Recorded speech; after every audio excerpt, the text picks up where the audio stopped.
We could go all night. I think I'm in love. Looking in your eyes, I can see you from across the room.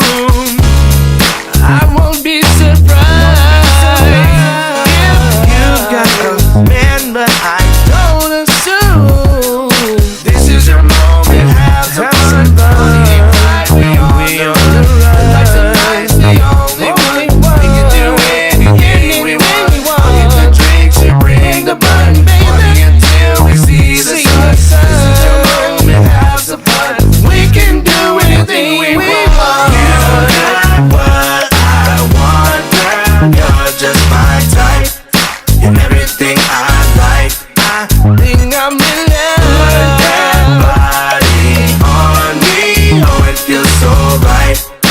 We could go all night. I think I'm in love. Could it be that one who I can give my devotion to? I can hold you down. Stand by your side if you need me to. You got what I want, girl. You're just my type. You're everything I like. I think I'm in love. Put that body on me. Oh, it feels so right. We can go all night. Baby, two-step to the moonlight, it feel right. It seem like lately you the only thing on my mind, girl. When I'm with you, we fit like a puzzle. Your friends say I'm trouble, like a dog without a muzzle. Yeah, this what love must feel like. I think about you in my dreams, and I need you on my team. If you having girl problems, I feel bad for you, son. I don't know nothing else, then I know she the one. Yeah. You got what I want. 2020 plus one more, you dig? You got what I need. Go. Bring that body to me. Yeah. I think I'm in love. You got what I want. You got what I need. Bring that body to me. Said I think I'm in love. You got what I want. You got what I need. Bring that body to me.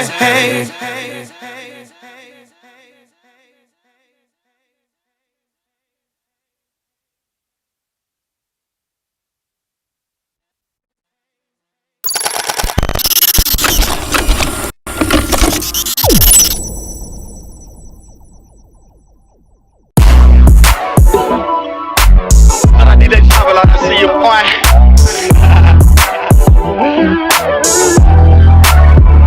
It's alright. It's okay. We just talk. We just talk. Ain't no rush. Ain't no game. We just talk. We just talk, girl. Love your conversations, waiting on your call. Borderline impatient, girl, it's all your fault.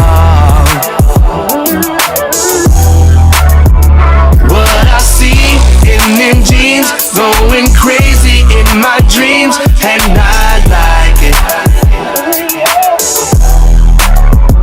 Girl, your beauty's so obscene.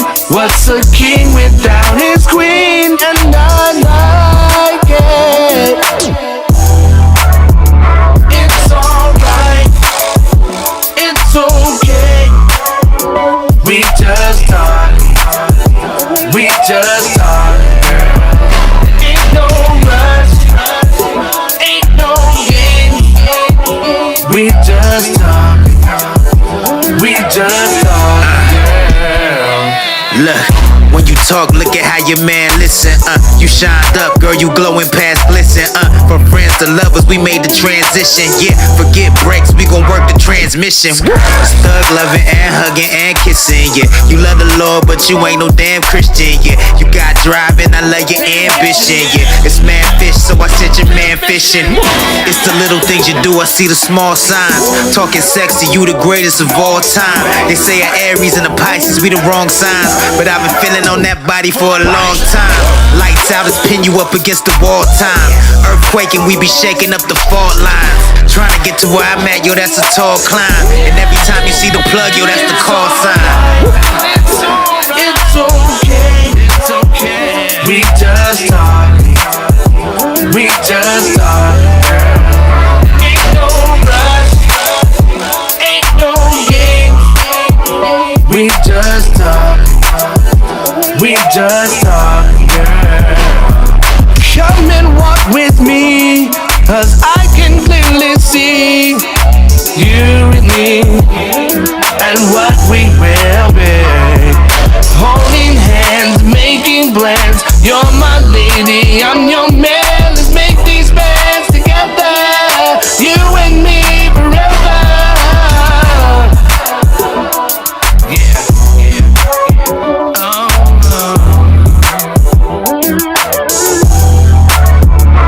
Baby, yeah.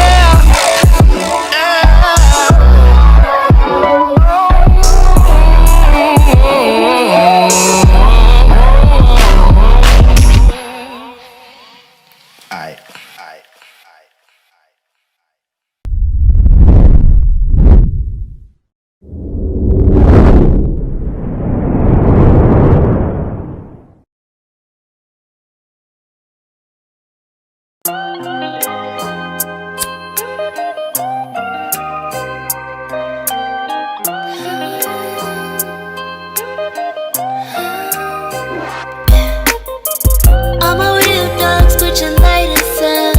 All my day ones, put your lighters up.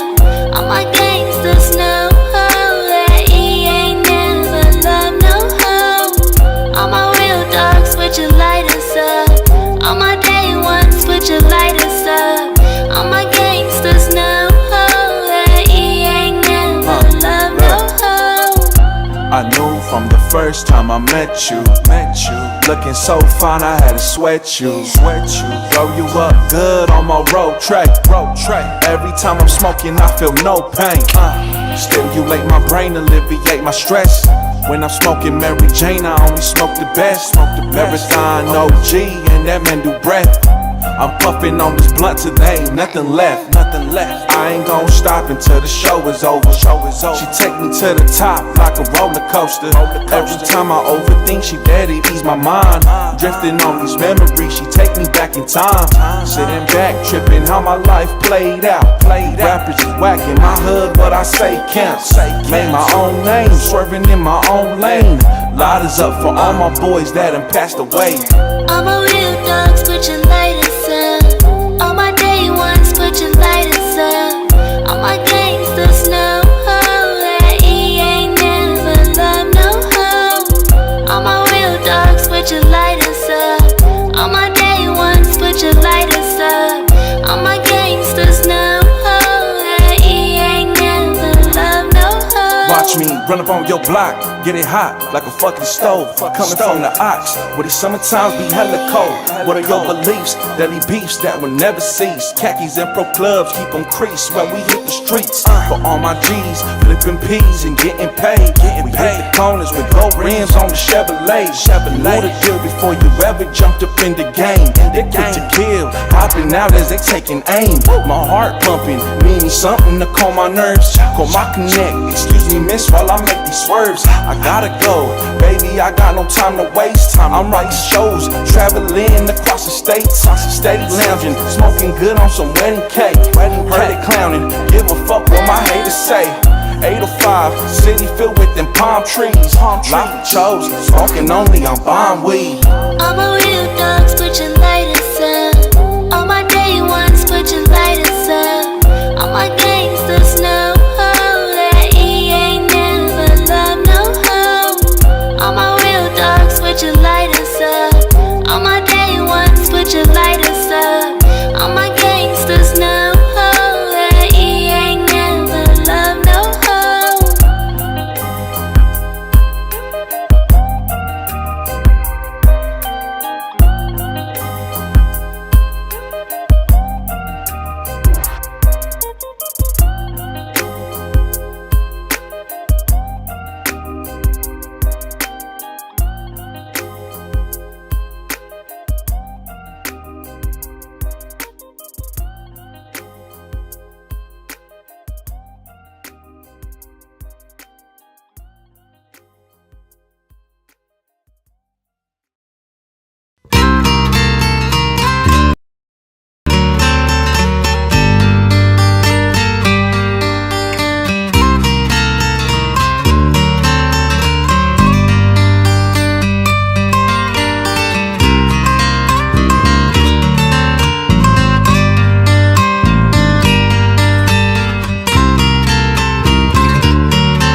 mano, no hay tiempo pa' gastar.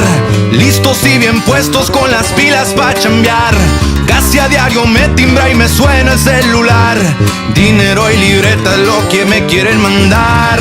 Yo ando por las calles fumando de lo mejor. Brillan los diamantes como el cielo de un Rolls Royce. Mi equipo anda fuerte y tenemos el control. No, por lo pronto disfrutamos de un buen fiestón. Jalar unas damas y pasarla al millón. Don Julio 70 siempre hay de lo mejor. Crash el deportivo en LA. Vivo como vivo, soy un rey. Nosotros no hablamos con el fake. Nosotros no hablamos Forjando con el un churro fake. como se empezó. I do what I want, yeah, I do what I feel. My bitch fan ballin', she got us some meals. She live in LA, pero es de Brasil. Otra en Cuba, otra que vive en UK. Yo soy el king de los States. Shawty, she wanna so get it and write it on camera. El movie lo tengo replay. Yo fumo legal, pero no soy marihuano. Puro negocio, yo soy como Pablo. Monta mi gira, ahí está con el palo. No se metan con el diablo. Diamonds en el pecho. Hago lo que quiero. You can't tell me shit, los mando todos al infierno. Yo ando por las calles fumando de lo mejor. Brillan los diamantes como el cielo de un Rolls Royce. Mi equipo anda fuerte y tenemos el control. No, por lo pronto disfrutamos de un buen fiestón. Jalar unas damas y pasarla al millón. Don Julio 70 siempre hay de lo mejor.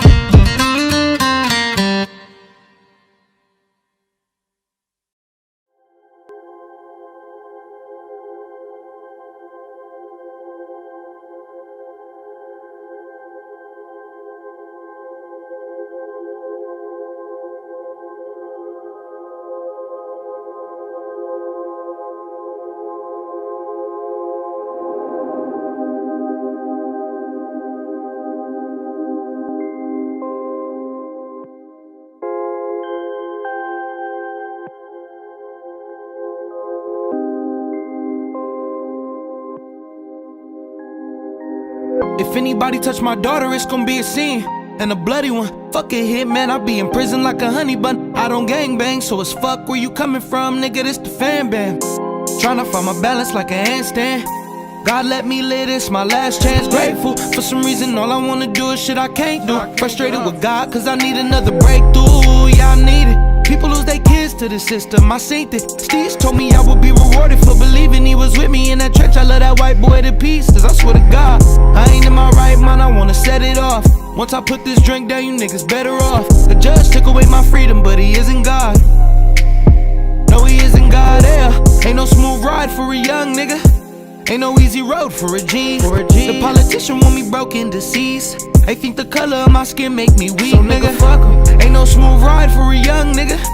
Ain't no easy road for a G. The politician want me broke and deceased. They think the color of my skin make me weak, so nigga, fuck em. Probation tryna fuck me over, cause that's what they do. My slave naming they computer showing all my moves. I can't be mad because my niggas kill my niggas too. Everything I preach don't mean shit unless I follow through. Big woe, small problems. Every dollar that I make stay in my joggers. I don't trust banks, but our money say that God doesn't. For that piece of paper, they proactive with them pop-ups. Casey fan bam, I've been through the most. My daddy tried to warn me, nah, I really know. Had to learn the hard way what it's like to put that middle finger up and almost die all alone. It ain't about what you get, dog, it's how you get it. Might do a novel in they books, that's a long sentence. Hey, your family sending green dots and field tripping. I cheated on my bitch once and she still tripping. Tryna dodge a 9 to 5, cause that's what niggas do. I'm tryna free my rally soul, cause that's what music do. I'm tryna pave another way to success. In the ghetto it get hard to stay alive, let alone stay in school. Ain't no smooth ride for a young nigga. Ain't no easy road for a G. The politician want me broke and deceased. They think the color of my skin make me weak, so nigga, fuck em. Ain't no smooth ride for a young nigga. Ain't no easy road for a G. The politician want me broke and deceased. They think the color of my skin make me weak, so nigga, fuck em.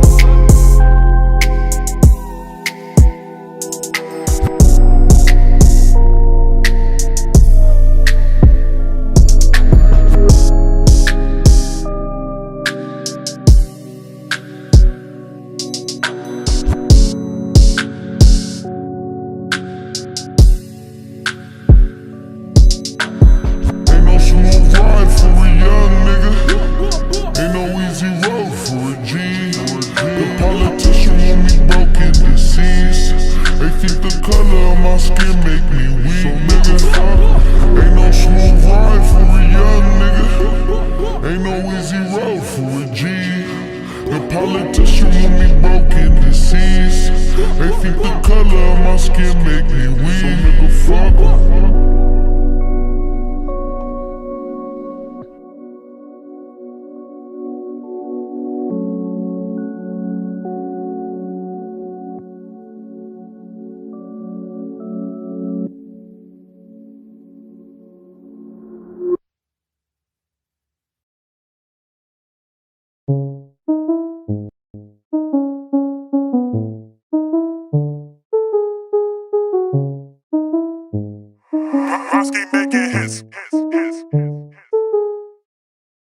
Ella me dijo, mójame, y yo le dije, órale.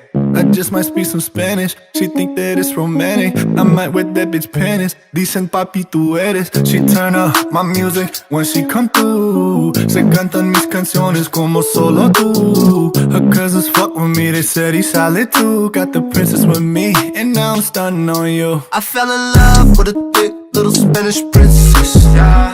With a thick little Spanish princess. I fell in love with a thick little Spanish princess. Yeah. With a thick little Spanish princess. Me llamo Blanco. Keep me on the side like I was Sancho. Ask me what it was, I said no hablo. I just cracked a couple like a Pablo. Took a pain away like Palo Santo. Your shape is like a body. I'ma stay until tomorrow, yeah. You can blaze it if you wanna, baby. Tell me come on, baby. I think I fell in love with a thick little Spanish princess. Yeah. With a thick little Spanish princess. I fell in love with a thick little Spanish princess. Yeah. With a thick little Spanish princess. I fell in love with a thick little Spanish princess. Yeah. With a thick little Spanish princess. I fell in love with a thick little Spanish princess. Yeah. With a thick little Spanish princess. No entiendo, no comprendo, me quieres o qué. Me dice que es porque soy el rey. Tengo muchas cicatrices en mi piel. Baby, lo que quiero es el cake. I need me a bitch that won't get in my way. If you could do that, baby, then you could stay. I need me a bitch that could cook it clean. If you could do that, baby, I won't complain. I need me a bitch that gon' fill up my safe. Yeah, I guess you could say I fell in love with a thick little Spanish princess. Yeah. With a thick little Spanish princess. I fell in love with a thick little Spanish princess. Yeah. With a thick little Spanish princess. I fell in love with a thick little Spanish princess. Yeah.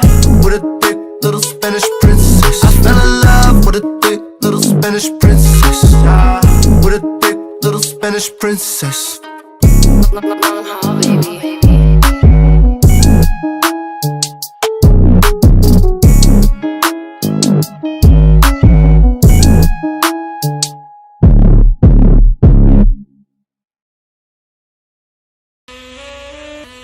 Hey yo, Leo, I'ma rent that hotel, you ready? Let's get it. I heard there was a party on a Friday. I got steezed up and I hopped on the highway. Pulled it to the scene and these bitches throwing ass going sideways. Couple cute females and they are coming my way. Pimp daddy, you could call me the Padre.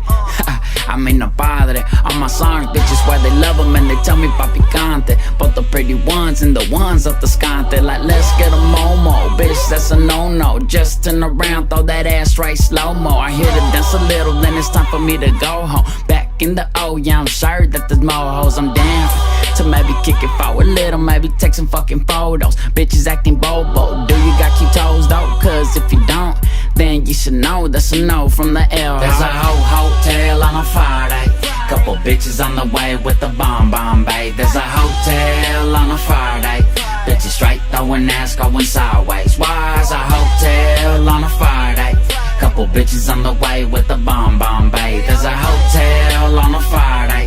Bitches straight throwing ass going sideways. Why? I'm the one that got the momo, just keep it on the low. I ain't got a girl, but I got bitches that are loco. Sometimes I think they are fucking me for promo. Maybe I'm tripping. You never know though. I keep me 2 pairs, who cares? You never met my circle cause you're too square. Fruit bear, no me digan egoísta, cause I do share. Even though they see me knocking and still ask who's there. Meet me in the parking lot, I got whatever you want. Put some wax in the blunt, this shit will make you look dumb. I told Leo, I got chicks in Camarillo, T.O., SBSP, Oxnard, even in Rio. And that's keeping it real, I don't care how haters feel. I might not be a father, but I'm one hell of a deal. She's still calling me daddy, I might just pay a bill. It depends on her skills when she come over and chill. There's a whole hotel on a Friday. Couple bitches on the way with the bomb babe. There's a hotel on a Friday. Bitches straight throwing ass going sideways. Why? There's a hotel on a Friday. Couple bitches on the way with the bomb babe. There's a hotel on a Friday. Bitches straight throwing ass going sideways. Why? Hotels, motels, bitches and gals. It's all the same motherfucking tale. Get the parties cracking, yep, I do that shit so swell. But every time I go out, there's a chance I go to jail. But then again, that's if anybody tells. Keep my shit low key, yeah, you know I never dwell. All I ever want is just a drink and a gal. A big booty bitch with a perfume smell, huh? All I ever needed was some money for some weed. Made a couple hundred G's and I don't have a degree. If I bring them to the room, she would never get a key. If I point her to the door, then she knows she gotta leave. Yo conozco unas muchachas que no tienen respeto. The type to do whatever just to hit a concierto. If they get caught, they will tell you no cierto. I just hope they forgive her every time que la tiento. There's a whole hotel on a Friday. Couple bitches on the way with the bomb babe. There's a hotel on a Friday. Bitches straight throwing ass going sideways. Why? There's a hotel on a Friday. Couple bitches on the way with the bomb babe. There's a hotel on a Friday. Bitches straight throwing ass going sideways. Why?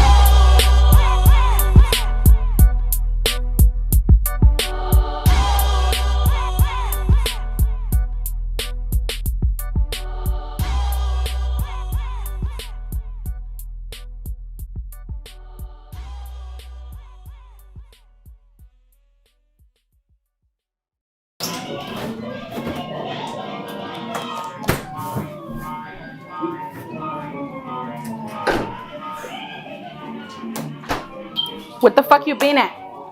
What do you mean where the fuck I've been? I've been working, girl. You know this shit. You're fucking lying, Eddie.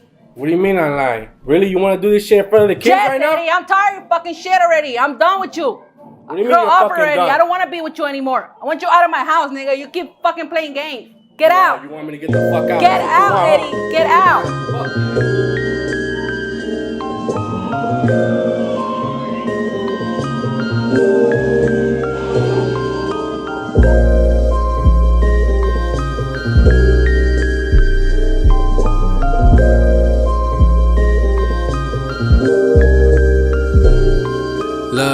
What it is, what it was, what it really is. Everything I ever do, I do it for my kids. I'm just trying to push my family towards bigger things. I'm just trying to move my mama to a bigger crib. Got a couple 40 ounces, let me reminisce. Talk about my kids and all the shit I miss. I know things with your mama ain't ever right. We always leaving each other and starting fights. And I can swear that she's talking to different guys. But if I told you I'm perfect, then I'd be lying. I'm trying to hold it together, look, I be trying. I know you growing up fast and time is flying. You already know, you my baby boo. I don't wanna know the world if it's not with you. Say you love me, Poppy, I love you too. You're like everything I wanted, man, I got it good. At the tone, please record your message. When you finish recording, you may hang up or press 1 for more options. Papi, I love you so much. I miss you, Papi. When are you coming home? Love you, Papi. See you later. The mailbox is full and cannot accept any messages at this time. Goodbye. Look, I've been on my feelings, I've been acting childish. Lately I've been going through domestic violence. If I ever texted you, I'm really sorry. Lately I've been feeling like a fucking artist. Drinking out the bottle till I feel retarded. Problems with my baby mother kept in silence. You know I don't encourage any type of violence, but I just had to get it on my chest. Mama said I'm too young, I'm too blessed. All these problems, bet you never would've guessed. I think about the time when you're not with me. I love you like Kobe did his girl Gigi. If it was up to me, I let these bullets hit me. If it was up to me, I give you my kidneys. If they ain't feel me then, swear to God they feel me. And we gon' be together even if it kill me. I know I'm not around, I'm always out of town. I'm tryna hold it down, I'm tryna hold it down. I promise Damien I ain't never gon' let you down. I promise Damien I ain't never gon' break that smile. I know I'm not around, I'm always out of town. I'm tryna hold it down, I'm tryna hold it down. I promise Damien I ain't never gon' let you down. I promise Damien I ain't never.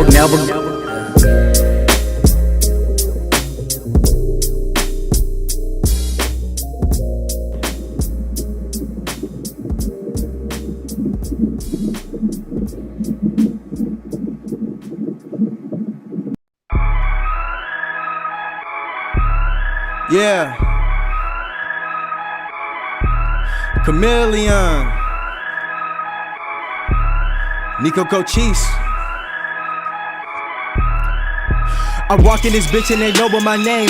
Nico Cochise, a living, breathing flame. Drip too hard, BBs cover my chain. When I leave Earth, I go out with a bang. Bad bitches got my name in their mouth. I'm cash flowing while these boys in a drought. Don't get down there, sit there and pout. Step in the mud and go get that shit out. But niggas ain't built like me, all cap like a brim. They ain't real like me. Said all these records they can wilt like me, or hop in the booth and go and kill like me. Nico original, getting grin like a mistletoe. Fuck your bitch, now she pigeon-toed. My dick a miracle, I put a spiritual leader. Crib to eat your cereal, Nico will fool, no, I'm a baboon. Showing my ass like I'm mooned. I got some hits in my galaxy, rolled in my palm. Universe, I consume, I'm the GOAT. Hood first, out the woo, who won't smoke? I got a cannon that go boom, do the most. Hold it privilege with the moves, you ain't know? I got more soul than your shoes. My niggas pistol token, outside in the open. I'm the wave like ocean, keep my place in motion. To the overdosing, off the lines I'm flowing, get it cracking. I'm the kraken that's awoken from my rest. I was trying to be cool, but you clashing with titans, it's over for you. Step to my throne, what you think I'ma do? It's only one king, and there cannot be two. Nico the Great, you niggas hate cause I'm eating, but you ain't prep shit on my plate. Let alone cook with me, niggas is snakes and mannequin fake. Y'all move like the Jakes. I'm riding like Mad Max with a strap on my backpack. For the days I was clapped at when nothing to clap back. Now I stack racks and I'm never gon' backtrack. If a nigga try to tackle in his life with a brap brap, came from the bottom like feces. Always talk shit, now they see I'm a PG ballin'. Dame time on my wrist when you see me iced out like they freeze me, 40 giving K, 93301 where my niggas go dumb. I come from the field, blocks hot at the sun. Would've thought we a band banging sticks with a drum. Cold niggas that be token and heaters. Stand tall, leave you fly like a pizza. Get your dough, I don't fly with it either. Or it's robbery when my boys see ya. I'm putting on and I'm taking us far. I was plotting for the top like Jafar. A lattice carpet could've reached where we are. A whole new world, bitch, I'm setting the bar. Bitch, yeah. Lunchtime, freestyle. Nigga, I can run it for like 3 miles. Yeah. Lunchtime, freestyle. You know, he wild.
These niggas praying on my downfall.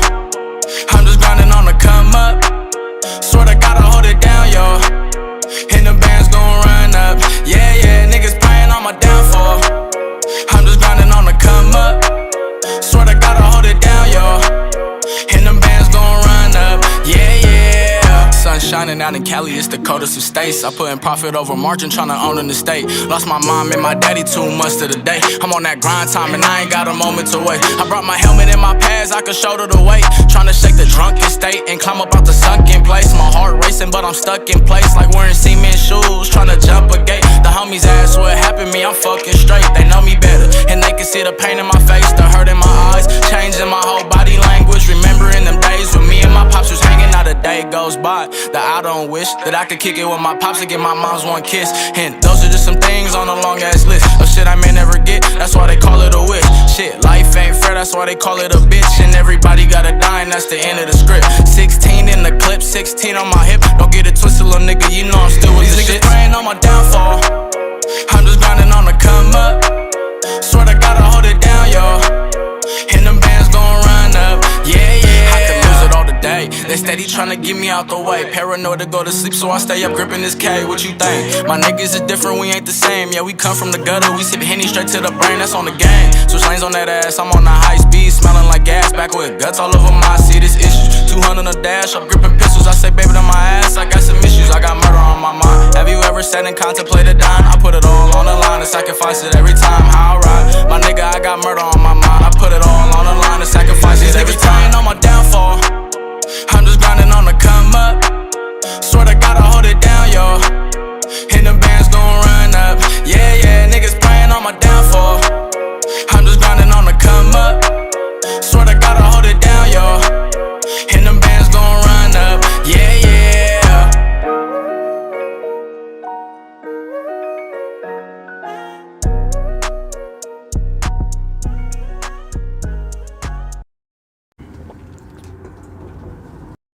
Alright. I'm gonna need to hear your voice a little bit just to see. Mic check, yo. Yeah. Is it cool when I'm sitting back too? Yeah, it looks like it's picking up pretty well. Yeah, I think you're... Yeah, that's you on the top. Yeah. Nah. These actually mics are pretty good. I remember I was looking up what mics to buy, and for some reason somebody really reviewed these pretty bad. For real? Yeah, because they're like, it's too good of a mic, so it picks up. Like if your place isn't like soundproof, you pick up everything. And I'm like, at first I was like, I don't know, and so I just got it anyway. But now I kind of like that it picks up outdoor ambiance and shit like that. It feels real as fuck, because like that's. Is this my bad? Go ahead, bro. No, dude. Is this a fucking dynamic, or do you know what kind of microphone it is? What's dynamic mean? Dynamic is like kind of like for stage mics, or like I think it would be necessarily for broadcast as well. So it doesn't pick up what it's not focused on. Like if I'm not here on the mic, it's not really picking it up, Yeah, so that it is, because if you look on if you see on the back of mine, I'm below the gain. That's controls what area it activates. So right now, so this is like an omnial mic. So like right now I have it setting so you're just getting this, and it like, so if you're talking loud enough, it will pick you up, but you're gonna sound like way far away. Like you're in the back. But then you can switch it where it's like this and then like this for like dual. So when it was just one, I would put it between us and I'll set it that way so it's just this. But then anything right here is a little less down. It's not like canceled completely, right? But it's still, because it picks it up from here. Yeah, it changes and then the you pattern. can set it where it goes omnial, so the whole thing is activated so you can hear. So that's like if I had like a bunch of people and like it was like 4 of us, and like, so like if all 4 of us did it, I'd probably just have one. I'll probably have 2. I'd probably be like one here and then like one over there, so then it would be like. That's what I was wondering, because I'm like, how many mics do I need to have like 4 people on an interview? So this one's on the cardioid pattern, meaning like it's just picking up whatever's in front of it, right? Yeah. So is that the front side or the top? Front. Front There's nothing up here. Right. So the sweet spot is right here. So yeah, right here. All right. Yeah, cool. yeah. That's dope. How many mics would I need though to interview 4 people? 4? It depends how you set it up. With this one, you'd be okay with just 1. But if you want like nice quality, I would say 2, because then you could have 1 for like you and somebody else, and then 1 for somebody and another 2, because you can fit 2 people like right here. Okay, yeah. But you can do it with 1, because you can set it where it'll pick up everyone, but not anyone will sound particularly that clear. Yeah. So I would do 2 if you want like. I mean, ideally you want 4, but. Yeah. Exactly. Ideally, but that's in a perfect world. Yeah.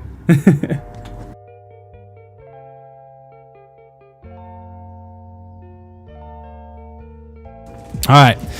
What's going on, everybody? It is the Sit Down Podcast, and it's another week. And I'm here, your boy, a.k.a. OMG, on the mic. And yeah, I don't know why I came in so hot, guys. I'm sorry if I blew your ears out. But I'm just super excited, guys. This has been such a fun journey in season 2. It's already taken me places that I've never would have thought of and never would have even, planned for. It's almost like it's just like a lily pad of fun over here on the Sit Down Podcast, and I hope you're experiencing that. I know you're not here with me. I know you're not physically here with me, but you're listening to me. You've been following the journey. I hope you've been enjoying it. And this week I have another great venture. I have another great guest. I'm in another great place. If you heard last week's episode, I was in a studio called Room 33. Is that Room 33? Yeah, the official. Yeah. Recording studio. And this week I'm still here. I've been sitting here for an entire week. No, I'm just kidding. I'm recording one after another. That's how we do in the podcast world. Sometimes you need a bang for your buck, and so we're doing 2 episodes right here. Actually, I think we're doing 3. Three episodes. So next week I still will be wearing the same shirt. I haven't changed it. I actually thought about that on the way over here, that I should have brought 2-3 shirts. It's like that though when you're on the grind, you know what I'm Yeah, saying? so you forget the little things sometimes, Right. But yeah, I have a great guest here. It's the first time I met him. I met him through my last guest, Odyssey. That's kind of how we got set up, and I'm glad I get to meet him, man. He seems like an amazing dude. He's a perfect host. And he's somebody you definitely are going to want to hear from, because he has the one and only studio in Santa Maria, and that's something I want to do. And I know for you artists out there, maybe even you podcasters out there, it's something you kind of like look up to and try to get yourself, is your own creative space. It's something I've done in my own apartment, but it'd be dope to have our own little studio. This is someone you're definitely going to want to listen to, so pay attention. But I introduced my guest here as Little Bones, man. Welcome to the Sit Down Podcast. How are you doing? How you feeling, bro? I'm good, man. Thank you for having me. Hey, man, you're having me. I mean, I'm a guest on the show, you know what I'm saying? Guest on the show. I appreciate you coming through, man. That was a long drive. Shout out to Odyssey Visual. She's in the room too. She's in right here. Much love, y'all. Connecting the dots, you feel me? Yes, sir. Yes, sir. So how you feeling right now, man? How was today, like a Saturday afternoon, feeling for you? Sunday. Oh shit, it's Sunday, man. But hey, man, usually Sundays are family days for me. But Odyssey's the homie, so she hit me up and then let me know the situation that you guys wanted to set something up. So I'm willing to do that for the homie. Oh man, well, appreciate that. I appreciate. I had no idea, man, but I appreciate you taking the time and letting me come in here. But it's always a pleasure, man. Like anytime that I could do something that involves connecting with people or just anything to help promote the music or the whole scene and connect with people, like I said, man. Yeah. I'm willing to step out and do it. I wanted to start off with wait, actually no. Tell me the importance of family time, man. That's something I actually haven't talked about a lot on this show. Everybody should have family time, man. Like, you got to make sure that you guys keep your circle tight. So yeah. Especially me having a kid, So I always put my daughter first. So you're a father? Yeah. One? Yeah, I got 1 3-year-old. Okay. She's gonna be 4 in January. 4. Yeah. So you already got through the terrible 2s and all that. Was it that terrible? It's getting worse. It's getting worse, man. It's getting worse. Nah, it's cool, man. She's a good kid. But yeah, I mean it's tough. She catching an attitude these days? Yeah. He said, yeah. Little girls, girls are always in control. So I try to make her happy. What's kind of like your I guess parenting style, but like how do you feel as a father? Like what do you think the father role is like for you now that you have a daughter? Like what is that? Being supportive and setting the rules, boundaries. I try not to be too strict because I know it's different. I'm not used to girls because I got 2 brothers. Okay. So growing up in an all-man household and just, my mom, of course. Right. But, it's just, boys, boys are going to be boys.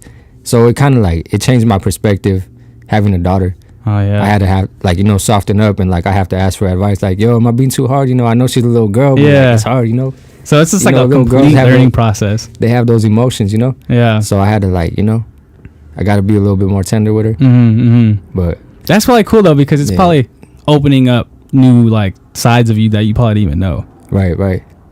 So yeah, man. Dope. It's different being a father though, for sure. Cool, dude.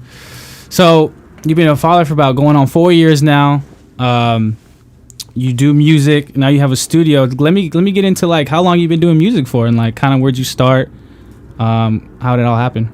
I started when I was like 12 years old. My uncle King Chip got me into music, so I've been doing it for roughly 15 years now. 15 years. Yeah, but more on like on a serious level, like 10 years. Like That's still long. really, yeah. Like I used to play football in high school, and in my senior year, I got kicked off the football team. So like, I needed something to do with my time, and that's when I realized like, you know what, like I should take my music more serious. So I started making beats. I was already making beats, but like I started making beats more consistently, and just I would even skip school and just stay home, make music, write music, record myself, and then from there I just started reaching out to people that I listened to. Like I started with JT from In Too Deep. He's a mainstream artist. I don't know if you heard Back to the Hotel. Oh yeah. Yeah, so he was one of the cats in that group, and from there I just started sending him beats, and then we ended up doing 2 albums together. Oh really? Yeah, I had about 5 songs on 2 albums that we did together. How was that experience? So it was life changing, man. It just let me know that I had the potential to really do this shit. So I just kept going and going, and here I am today. You know? Yeah. Opening up a studio and helping to create something for everybody in my area, basically. Like I've been recording a bunch of local artists, and you know, I just hope to inspire other people. That's all we want in life, man. Is just right. You know, whenever you like, I was just telling Odyssey, it's like it's about like getting to the top, but also lending a hand. Right. You know, who wants to be at the top alone? Right. Yeah, loneliest people live in mansions. Oh shit, that's a bar. Hold on, that was a bar. Yeah, that's a bar. Oh, let's go. Loneliest people live in mansions, man. Oh man, that's the start of my music career right there. That could be true. I can see why, you know. But yeah, so what is music to you? Like, what do you think music is, and like, do you think it has like influential power in society? Definitely, I think music is probably the biggest influence, if not definitely one of the biggest influences in the world. You know, like what is life without music? So rhythmless, right? Yeah. I mean, music it's a little bit of everything to me. Like it's a passion, it's a getaway, and it's just something that I love to do. It's a part of me at this point. But yeah, like I said, like music was just something that like I genuinely fell in love with just by doing it. You know, like it wasn't something that I pictured myself doing ever. It just happened to be that like. It was just something that I gravitated towards too, and I was just a natural at it. It just like kept being there. Right. So like, yeah, I was more like into sports growing up, but music was just that hobby that would always like, you know, be there, and I would always gravitate towards it. So now it's my job. Did I hit record on the Odyssey? Did I hit record on the camera? Is it blinking? Yeah. Oh, let's go. I remember. I was like, damn. I fucking remember. I was like, dude, I just missed all that. Damn. Dope. But yeah, dude, that's kind of crazy to say that, because I remember that used to be basketball for me. You know, like hearing what you're saying, it kind of like that's what it feels like. It's like when you bounce the ball, it just keeps coming back to you. Right. You know, like it never left you. It never hurt you. It just was something that was just waiting for you to like come and like put work into, and it's kind of like you make out of it what you put into it. Facts. What was some of like the some of your like favorite songs or favorite bars that you've written throughout your time in music? One of my favorite songs is called Proud of Me. It was dedicated to my mom. She passed away a little bit over 2 years ago. So that kind of brought me back to being an artist more than just a producer. Like I just found my voice. I felt, you know, like it made me want to go harder. So Proud of Me was definitely like a defining moment for me the past couple years. And I've been working on an album with my uncle King Chip, and we got some bangers on there. So like that's kind of where I've been putting a lot of my energy into.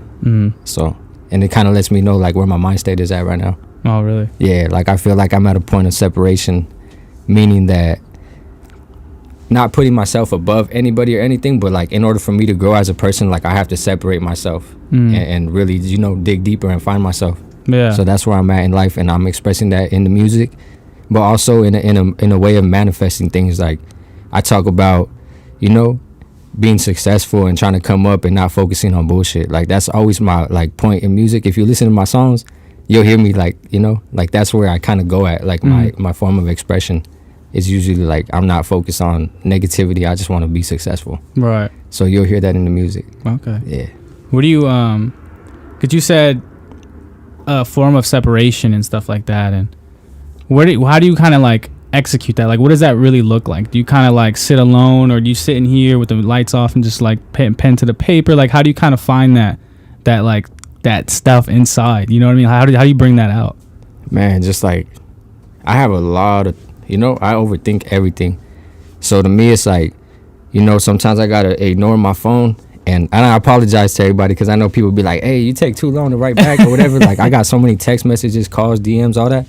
But sometimes I just want to shut it off and just, like, really focus on, like, what is my goal? Like, what am I trying to do, you know? And how can I make that happen? So when I say separation, I don't mean, like I don't want to communicate with people. I just mean, like, I just want to find myself first and get to where I want to be. Because in order to help people, you got to help yourself first. Yeah. If you're not where you want to be, how can you help somebody else get where they want to be? So yeah, that's what I mean, like form of separation. Like I just like, you know, just process my thoughts and how can I make it happen? Yeah. Because it's true. Because if you're not solid and you're helping people, you might break. Facts. Yeah. That's another bar. I don't know where it's coming from, dude. I think it's the studio, bro. There's something going on here. Vibes, bro. It's the vibes. But that's awesome, dude. Like, I love that message that you're pushing because that's also really important, because I think a lot of people forget that part. Right. They forget about themselves. They forget to, like, because, like, the whole motto in society is keep moving forward. Like, oh, like your girl just broke up. You keep moving forward. You're whatever happened, just keep moving forward. Like, just keep moving. And it's just like, yeah, but at the same time, if you just keep moving forward with that baggage, it gets harder and harder to move forward. So you got to lighten your load. Right. And like really speak to yourself. Facts. You know, and like really figure that out, or else it just gets harder and harder to move forward when it doesn't have to be that way. You know, so I think that's a very important message to like promote, of like separation and sitting with yourself. And I think that's also like what happened with this COVID pandemic stuff is people had to do that, and they didn't realize that they were carrying all that baggage and all that weight and all that pain and trauma and stuff that they never. Yeah, because they're just constantly moving forward. Sometimes you got to take a break. Like, that's why, shout out to my brother, my older brother. He does all my music videos. Well, Okay. Majority of them. But he's like really big on mental health and meditation. So like he's somebody that I vent to pretty often. And you know, he brings awareness to my like problems. He knows how to word things and put things into perspective that it just helps me as a person, like, you know, get that mental clarity that I'm looking for. Right. So definitely, like, I feel like everybody just be on the go, like you said, man. And sometimes it's important to just take a breather. Yeah. You know, take that time, relax, and like really process things, you know, because sometimes, like you said, man, like there could be something in the back of your head that's bugging you in your everyday life, and you didn't even take the time to really process that trauma or an event that you might have went through. You know, like it's important to take care of yourself. Yeah. So. Something I've really been taking up is meditation. Yeah. That's important, man. Like, you know, you need that. You need to breathe and you know, just exactly take that moment of just relax. Yeah, exactly, dude. And I know like meditation is something that like I feel like meditation's like a kind of like a buzzword nowadays, you know, because there's like I feel like there's like so many different ways people like push it and stuff. And I think really what meditation is just like a way of sitting with yourself, you know, because like for me, I try to really like make a point of like if there's a thought that keeps coming to my head and constantly nagging at me and like giving me anxiety or anxious for some reason, I like will sit like and just in the car and like ask, like kind of give myself a therapy session and be like, all right, man, like what's going on with you, man? Like what? And then I'm like, okay, like, all right, that's the issue. What's the solution? And I think of the solution. I'm like, okay, that's the solution. Let me execute. And so now every time that thought, because it's gonna come back. You know, meditation isn't a heal all be all. It's like something to quiet the voices in your head and think clear. You know what I mean? Because you can't figure out a problem if you don't know what the problem is. Right. So you have to listen to yourself. You know, because people push that away. Like it's too much for them to like hear themselves. Right. You know, because they say like you probably heard it like you're your own biggest critic. Like, have you heard that before? Right. Yeah. Yeah. So it's just like, if that's true, then listen to yourself, because you probably yourself knows best for yourself. So it's like, I don't know. It's just this whole. I feel like the media, I wouldn't say it's media, but like in today's society, it's like not good to have like emotions or feelings, you know? Yeah. Like people try to brush it off and ignore the fact that, you know, at the end of the day, we are human. So I feel like a lot of people don't try to pay attention to those thoughts, or they just brush them off like, I'll get over it, you know, just being hard-headed. But sometimes that isn't the case. Sometimes you really do need to sit and think about what problems you might be facing and what can you do about those problems. So. Right. That's fully. So transitioning out a little bit of that, dude, something I was curious about is the name Lil Bones. Right. Where did that come from? Why Little? Where's like, because Lil's like a real thing in like hip hop, you know, like Lil Wayne, Lil Uzi, you know, but like, so like, why the name Lil Bones? Man, funny story, but when I was about 8 years old, a cousin that I have through marriage was actually named Bones, and he was from one of the hoods out here in San Maria. That was like his actual name? That's his nickname. Oh, okay. Like his hood name. But he would always tell me like, hey, you're going to be Lil Bones, you know? And I was like, okay, like, you know, I'm 8. I didn't think nothing You're of like, it. okay, yeah. Yeah, but he was talking about like from the hood. And I, like when I grew up, you know, I was probably like 12, and that's when I started making music, like I said. So I was thinking like, man, like what could my name be? And everybody used to call me Crispy, because my name's Chris Perez. Okay. So they would just call me Crispy. But I was like, nah, I'm not gonna go by that, you know? Yeah. So that just popped in my head. I was like, Lil Bones, like fuck it, I'm gonna run with it. And then yeah, You've been that ever since? You never like had a different names or anything other than Crispy? Nah, I tried to think of a name, but it just didn't happen. Like I just kept it. Names kind of have to come organically, right? You know, and they have to feel right. They're kind of like, it's kind of like a sweater. You gotta put it on and be like, do you like this? This shit fits, you know. Yeah. So I just stuck with it, man. Like it just became me, I guess. That's rare, dude, because a lot of artists go through a bunch of different name changes. Right. You know, and like it's kind of like we were just saying though, like it's like the sweater, like they put on that sweater, like, oh, I'm gonna be, you know, this cool, and then they're like, nah, and they switch it. Right. You know, and so leading with that, like, do you feel like you are Little Bones, or do you feel like when you rap or when you get into that music mode, that's Little Bones? Like, is there like a separation between like Chris and Lil Bones? Man, like I think about that sometimes. Like I feel like I said, it became a part of me. Like everything, like music wise, name wise, it's just my persona, my character, my image. Yeah. So at this point, the way that I express my music, I feel like I am Lil Bones. Yeah. Yeah, because like I don't sugarcoat shit in my music. Like I usually just speak facts, you know, or experiences, and like I said, like my point of view, how I feel, and you know, I put it all in the music. Yeah. It's all real feelings. So it's not like I'm trying to be something that I'm not. Right. So you're like very authentically yourself at this point. Yeah. Very mature in the music. Definitely. Yeah, that's important, because I know imposter syndrome is a huge thing in like any industry. I know as like a podcaster, like you start trying to act like a certain host or a certain like character in other podcasts and stuff, and it's funny because it's like you spend your whole life trying to do something like you, meaning like you spend your whole life making music, trying to make music how you make music. So you go through all these different like phases and impersonations and all this stuff. So like, who are some of like the people that you kind of like looked up to and like took inspiration off of like early on or even now? Growing up, I was a real big 50 Cent fan.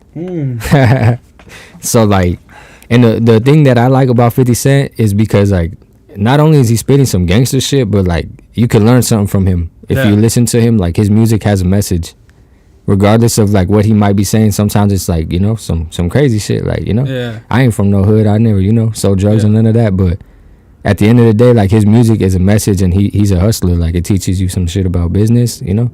So I looked up to 50 Cent as an inspiration. Definitely Tupac. My mom was real big on E40 and Snoop, so that's where I feel like I got some of my style from, you know. And of course I'm from the West Coast too, so so it all falls into place. All right. As of right now, I like Lil Wayne and Big Sean, wordplay wise. Nipsey Hussle, I was real big on Nipsey Hussle, R.I.P. to him. And I love people that are authentic. You can hear it, you know what I'm saying? So I can tell that they are being themselves. Yeah. And they offer something unique. And that makes so much sense because like you could only offer that by being yourself. Facts. You know, because like I actually told audiences too is like no matter what, even if I did music for 15 years, I could never do it like you. You know, and like if you started doing podcasting, you would never do it like me. And that's where the uniqueness comes from. But like if I'm trying to be like you, I'll never be unique. You know what I mean? So it's like being that authentic. It's funny because it's like everyone you named has that too, and it makes so much sense. Like already just even like knowing you for like 30 minutes. You know what I mean? It's true though, man. Like there will never be another 50 Cent, you know what I'm saying? Or another Tupac, another Lil Wayne. Like at the end of the day, there might be people that get inspiration from them or ideas, and that's cool. Like there's nothing wrong with that because everybody has inspirations that they look up to or might take a little bit from and connect it to themselves though because like they can relate to it. Or that's just human. Yeah, exactly. So yeah, man, I mean it's just about putting your character into it, you know. Never try to duplicate, but you could take ideas. There's nothing wrong with that. You know. Dude. So I kind of want to get into, because you're 15 years in the game, dude. You're probably one of the most mature artists I've ever talked to so far. For real? Yeah, because everyone I've talked to, you know, like I've talked to a few artists, like, you know, like D-Banks, he's been doing it for what, like 2-3 years now, maybe 4. I've talked to another one, Rico James, he's been doing it about 3-4 years, you know, like, so I've talked to artists that, you know, have been in like, you know, 3-4 years in the game, but like 15 years, that's insane, dude. 15 years, like my basketball career, I felt it was forever, and I only did 10. Oh shit, that's a long career. I played from like organized middle school to senior year in college, so it's like that was a 10-year span. But like, how old are you? 24, turning 25 in January. Oh shit, you young, man. I'm 27. 27. Yeah, okay. I thought you were probably my age at least. Well, I appreciate that. It means I show maturity. Nah, that's facts. Yeah, I'm glad I do. But being 15 years in the game, dude, like, look at this guy. You just got this beautiful studio, dude. This thing is dope. It takes a lot of work. It takes a lot of effort. It takes a lot of maturity to do something like this, to pull something off. Right. You know, because especially nowadays, dude, everyone just wants it handed to them. Everybody thinks it's just a pill to lose weight. Everyone just thinks it's a magic trick to get attention and all this stuff. It just happens, you know? But it's like, this is a lot of work, you know, like you were explaining earlier, like you created this space with intention of creativity. Right. You know, and like some people might not do that. They might not take that time. But the reason why you do have it is because you do take that time. You know, because pulling something like this off is complex. You know, so like kind of getting to is like, what's the history of that? Like, when did you get this? When did you bring me to day one? Like, was this something like, man, were you like 5 years, 10 years in, you're like, I want to get a studio, or was it kind of like how'd this even come to fruition? This shit started with a laptop. You know what I'm saying? Like I remember having conversations with my dad when I was about 16, because I used to work on beats and recording on the family computer in the living room, you know? And my mom would be vacuuming right there while I'm recording, and I would yell at her. You know, I'd be like, hey, turn that shit off. Like, I can't hear shit. Facts. Like, I'd be like, Mom, turn that shit off. Like, I'm recording right now. And they used to talk shit like, man, like, no, I ain't gonna turn it off for you. Yeah. But I would just, you know, we'd be arguing about it, and my dad's like, you ain't no fucking Dr. Dre. Like, I'm not even bullshitting. Like, this was a real conversation. My homie always tells me, like, I remember your dad telling you ain't Dr. Dre.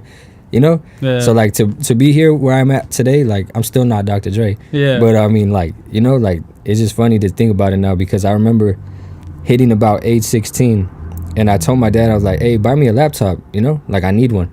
And he was like, for what? Like, I told him, you know, I'm trying to make this music happen. And he was a little hesitant at first, but I was like, it's not a waste of money. Like, it's an investment. You know, so I was already thinking like this back then. Already doing a sales pitch too. Yeah, I was like, it's an investment. Like, I'm gonna make this money back. You know, like it would you know, help me. So he got me the laptop, and then I remember I was selling beats for like $50 back then, and I had people buying the beats. You know, and then next thing you know, I was selling for $100. Then I started doing my beat website, and then from there, you know, like I said, like it just took off, bro. Like I really pushed it. Yeah. I made it happen. And then I had a home studio set up. I started getting little pieces of equipment here and there. Long story short, like I got to where I'm at today, you know? Yeah. Like it started with a laptop, like I said, but little by little, everything that I made off of it, I always put it back into the music. Yeah. That's the way to make it happen. Yeah, yeah. You know?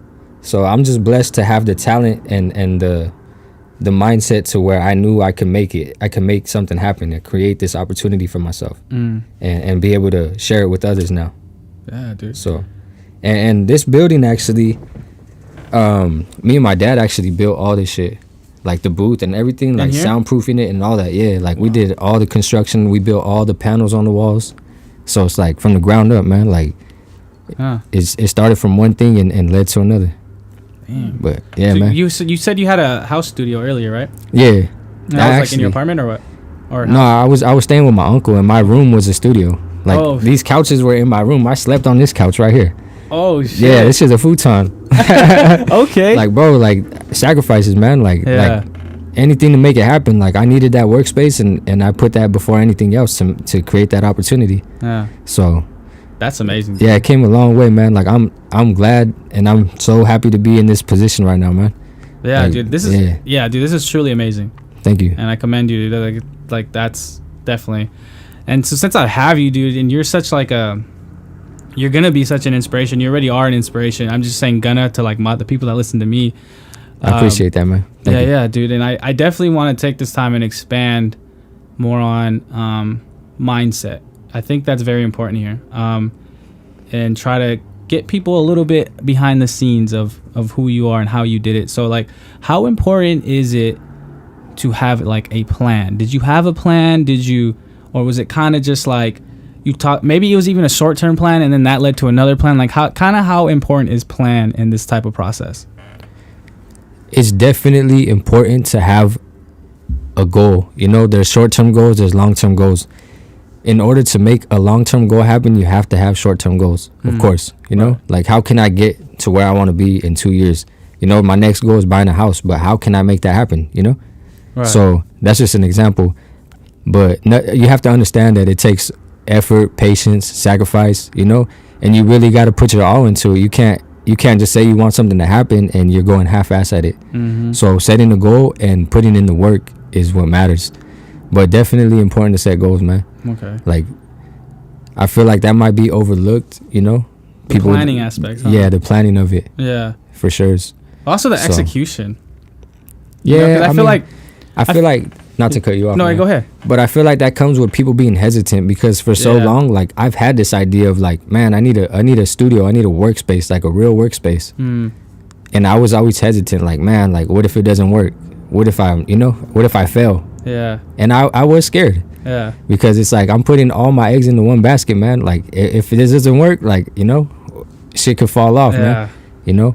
But you got to be willing to make that jump for sure. Is it really a jump? Does it feel like a jump?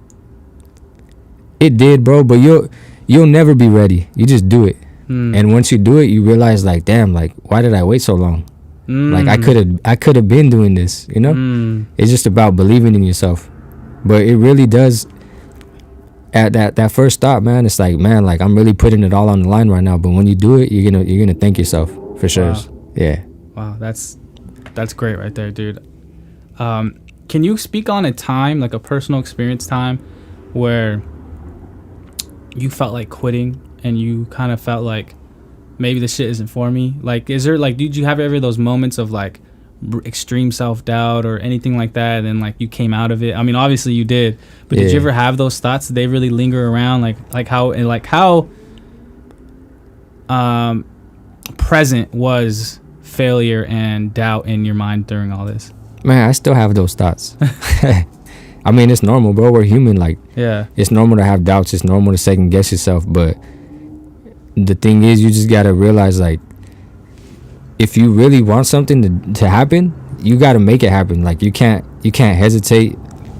You can't wait for somebody else to do it. It's like, you just gotta really believe in yourself, man. Like, after all those negative thoughts, or like, you know, you might have people like trying to shut it down, whatever you might be wanting to do. But you really just got to listen to yourself and be like, what really pushed me is what I was just thinking, like, man, like, am I going to really do this or not? Am I going to keep half-assing it and then hope that one day it just happens? It just pops. I was like, I could easily go get a job, you know, that pays good. But I can't always, like, you know, try to do this music shit. It's either I'm going to do it or I'm not. So I just said, fuck it, I'm going to do it. That's a real talk in the mirror. Yeah, exactly. And if all fails, like, there's always a job that you can go get, man. If that's what you're trying to do, like if it's a business or something, or you know, you're trying to make a career out of your passion. That's what I was thinking. Like, man, I could always go get a job. Mm-hmm. I'm not gonna be, you know. I'm still young, man. So I just made it happen. Wow, dude.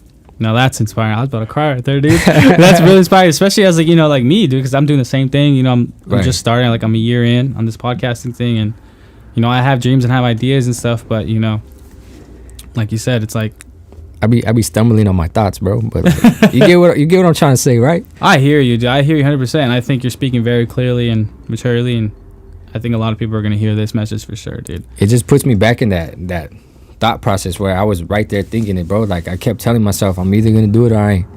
So like, how long did you battle with that? Here, years, bro. Years, yeah. Especially because like I was going through a bad relationship with my ex-girlfriend that I have a kid with. So you know, like it was different. You know, I had to be able to provide for my daughter. I was going to school. I was working 2 jobs. Like I was working at a gas station, and then on my days off, or even the days that I was working and I didn't have school, I would work with my dad doing construction. You know, roofing or whatever he might need help with. So like, I was always having that pressure on me, like yo, we need like this and that, you know. And then you know, the relationship ended up falling apart for whatever reason, and then I still had to provide for my daughter, and you know, so it was always like pressure, like man, like how can I make this happen to where it's my full-time job without having my daughter suffer and going without, you know. So it was like it was a rough transition. Right. It was, but it happens, you know. It's not always perfect, huh? Nah, definitely not. But that's another reason why it was so hard to get to this point, because like I didn't put myself first. But at one point when I just said, you know, I'm not gonna deal with like a toxic relationship, like I'm gonna do what the fuck I need to do and what I want to do. You don't have to believe in me, because I was a part of it too, like the belief, you know, like she didn't believe that this shit would happen. Yeah. So it was like constantly just like nagging when I would go to the studio or do whatever the fuck I needed to do career wise. It just like, nobody believes that you could do music for a living. It's kind of hard to believe, you know? Yeah. So, but here I am. Doing it, yeah. Yeah, bro, like, it is hard, man. It's hard. Yeah. These are hard industries, man. Whenever you're kind of into any type of form of, like, entertainment, it's hard. Right. You know, like, whenever the industry's relying on other people, like, fucking with you. Right. You know what I mean? Like, music, they have to fuck with you. Like, people have to. You know, and same with like what I'm doing, it's everything. And I think just from getting with just even just these simple sit down right here, dude, like I can see why you made it, dude. Thanks, it makes bro. sense. Thank you. Yeah, dude. I mean, that's crazy, dude. We're gonna have to talk more and more. For sure. So one thing I wanted to get into, this is more for my non-music people right here, especially with me. Because I'm also curious, so this is like very curious question, is like, what exactly is a music producer / engineer? Like, what does that mean? What does it entail? Music producer or engineer, there's different engineers. You could be a recording engineer, meaning like you do the recording process, you know, make sure that the mic levels are good and you're capturing great recordings, making sure that you're running the right equipment, stage setting, you know, make sure that you're setting up the equipment properly. There's mix engineers, meaning you do the song mix, the creative part, making sure that the vocals and all the levels are proper. And then there's mastering engineers who make sure that the final level and the final outcome of the song is up to par with, you know, radio ready play. So me being all three, you know, like it's like there's different levels to it, you know. There's a lot to it, yeah. And there's also executive producers. My opinion and what an executive producer might be is like they oversee the whole song, from the creative aspect to the technical aspect of it. So like, you know, I might tell somebody, hey, you know, on the hook, maybe you should change these words around, or you know, maybe you should change this phrase, or you know, notes, whatever, or take that instrument out, swap it with this, right, change the arrangement. Like it could be a number of things that an executive producer might want to do or oversee the project, you know. There's also beat makers, people that just do the compositions of instruments and all that. Right. But overall, those are all part of being a producer. Okay. Like if you call yourself a producer, most likely you know how to do all those things. Yeah, because you kind of have to. Yeah. Unless you, because it kind of sounds like a team. Yeah. You know, like there's like position coaches for like point guards, shooting guards, big men. Then you have the overall coach, would be like the executive producer, who like kind of is involved with everything. Right. You know what I mean? That's kind of what I'm hearing. Is that a fair assessment? Yeah. Yeah. It makes sense. Yeah, like I mean, everything takes a team, man. Like it can't just be one man all the time. Yeah, dude. So the more brains you put together, chances are you're gonna come out with a better outcome. Exactly. So, and also being able to do all those things it's a plus. Yeah. Yeah. So. I think you have to know a little bit about everything in order to have a team. Or if you're gonna be like the head of the team, because you got to teach people how to do it, or if they need help, things like that. Unless you hire like experts at it, Right. Unless that's just what they do, then that's trust. Then it's all part of like building value. Like the more you bring to a table, the more valuable you are. So like I'm honestly, like I've practiced all these things, so I'm blessed to be able to offer that to people. Right. Yeah. Like I could even be a vocal coach. Like me being an artist myself, when I'm recording people, I'm able to tell them like, hey, maybe you should add more emphasis or more passion into that. Like I want to feel it. Like it sounds good, but I don't feel it right now. So yeah, just being able to help throughout the whole process. Yeah, man, it's different. Yeah, and I think you only get there with 15 years of experience. You know what I mean? Like facts. Like you can't just jump into that role. Right. And I think that's important to let younger artists know is like you can't. There's no speedy way to get to where you're at. You know, it's really just about time, hard work, consistency. Definitely. You can't just jump into it, because I feel like that happens too. I mean, that even happens with me. You try to like overbite. Right. And you end up with too much to chew. Yeah. So I'm spitting bars right now, dude. I'm not gonna lie. Hey, we might have to jump in the booth after this interview. Man. We might have to make a little make a music like video, an interlude or something, man. We might have to do a drop for your podcast. Hey, dude, that'd be something, dope. man. Hey, dude, you know what? That'd be pretty sick. I can send you my intro beat and we can make it like you can sample it. That'd be hard. You got one? I have an intro beat. Yeah. All right, bet. Yeah. I'll send it to you. It's 44 seconds. This is my little intro, just a little melody.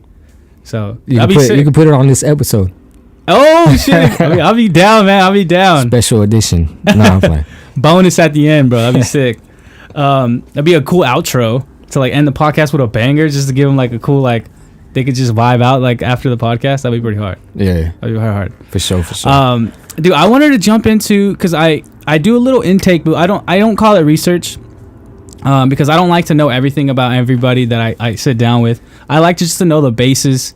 Because for me, if I already know, I might forget to ask you. Right. You know what I mean? So like, and that does a disservice to the audience, So I like to go in kind of a little naive, because I will ask the questions that the audience probably is wondering as well, because they have no idea. Right. And so one thing I was curious about, and obviously it's a eye catcher, is you have like, it says music on BET, Netflix, CBS, TV One, and a couple, and it says and more. I think I might be missing one, but what is that music, and like where's like what is that? Those are compositions that I've done for it's a company called True Music. They're a sync licensing catalog based in Pasadena. And I actually linked up with them, I want to say early 2013, and they loved the music that I showed them, so we just started working together. And when they had production runs, I would just send music, like submissions of all my beats that I was working on at that time, and they would select them, add them to their catalog, and when they would have contracts for TV shows, they would pitch them and throw them into the shows. Wow. So I've done a lot of shows, man, like Real Husbands of Hollywood with Kevin Hart. What? Yeah. You had your beat on there? A bunch, bro. Like, I'm on multiple seasons at this point. It's been 7 years of TV shows that I've been in. And it's like the music that like, transitioning between shots, or music that's in shots, right? Right. Background music, all that. Yeah. What? Yeah, I've done the Keisha Cole show, Gabrielle Union show, Black Lightning. That's on Netflix. Yeah, I've heard of that one. Yeah, so I've done The Neighborhood. It's a movie with Cedric the Entertainer. Single Ladies. Man, I can't even think of all the shows, bro. It's a big list, but... Wow, dude. I have over 100 beats that are always being licensed to TV shows. So. And is that what they call royalties? Yeah. So every time it's just played or streamed, or how does that work? Like, how is that part? It's just every time like someone watches it, you get a little like slit, a little cut? Yeah. So they pay like cents per play, and it also depends on the duration and all that. It also depends if the songs have lyrics or they don't. It could depend on the network that is played on. You know, if it's like a big network like Fox or like CBS, all that. Like every network pays differently. So yeah, I see some money. I'm not gonna lie though, I got a bad contract. You know, so I got fucked over. You know, just me being young and my manager at the time not wanting to take the proper steps to make sure that we got paid properly. Yeah. So it is what it is though. I mean, it's still on the resume, man. Yeah, exactly. And it was a good learning experience, man. And just being able to say that I've done that is like, you know, it's like something that somebody dreams of. It's like a badge. Yeah, man. Yeah, because a lot of artists would dream of that. Right. You know, that's kind of like, and don't let me speak for you, but like, that's kind of like an I made it moment. Is that kind of how you felt, or did you have that moment earlier or later on? Man. Or was it studio? No, I made it moment. Nah, being 19 at that time. And I had just produced a beat for E40 as well that year. So like that moment or that whole like time period, I was just like, man, like shit's gonna change soon, you know? Like I'm probably gonna, you know, change my whole lifestyle and shit. Yeah. And then and like I was going through like a rough patch with my family and all that, you know. So it was like, man, like this is life changing. You know, that's how I felt. Everything was so inspiring. Wow. I had put my all into that music, man. Like I was on the road to LA every freaking week. Like I would be out there 2-3 days out the week and then come back home, you know. Yeah. And then next week do it again and just keep trying to seize these opportunities. In it, huh? So like, I was waiting for that big check to come, you know. Yeah. I swear, like, man, like I should have been paid like a couple $100,000 back then, you know. Like that's how crazy it was. Like I was like, man, like I'm just waiting and that never happened, you know. So it's like starting from ground one again, and I'm glad that it happened though, in a way, because I had to, you know, really figure out what the industry is like. And that's the next. I was like one of the next phases, right? Like because it's kind of like music's like, it's like step one, like make music, right? And then it's like step two, like get people to listen to it, and then once all that happens, it's like, okay, now you're in the industry, and like now it's kind of like, and that's probably like, all right, what the fuck is this industry shit? See, that's why I push this a lot lately. Like, it's one thing to be able to do music, and it's another thing to be able to do business. So, like, when you understand, facts, bars. when you understand that this is a business, you start looking at it a little bit differently, and it kind of kills the passion of like creating the music, you know. But you have to understand, like, if you really want to do this, you got to know how to do both. You know, you could do good music, but if you don't know how to do good business, chances are it's not gonna happen. But yeah, man, that's with anything though. Anything that you do, you have to understand that it's a business.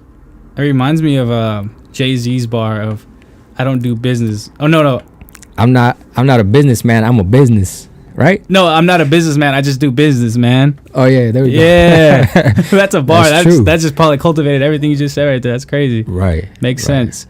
So like, this is speaking to like more mature artists that may listen to this. Is kind of what do they have to know? What would you say is some of the stuff like that you learned through that like process of kind of getting fucked over? Excuse me. Like what would you pass on to them about like this whole contract and music business? Like what are some like a little gems you can give to them? Know what you're getting yourself into.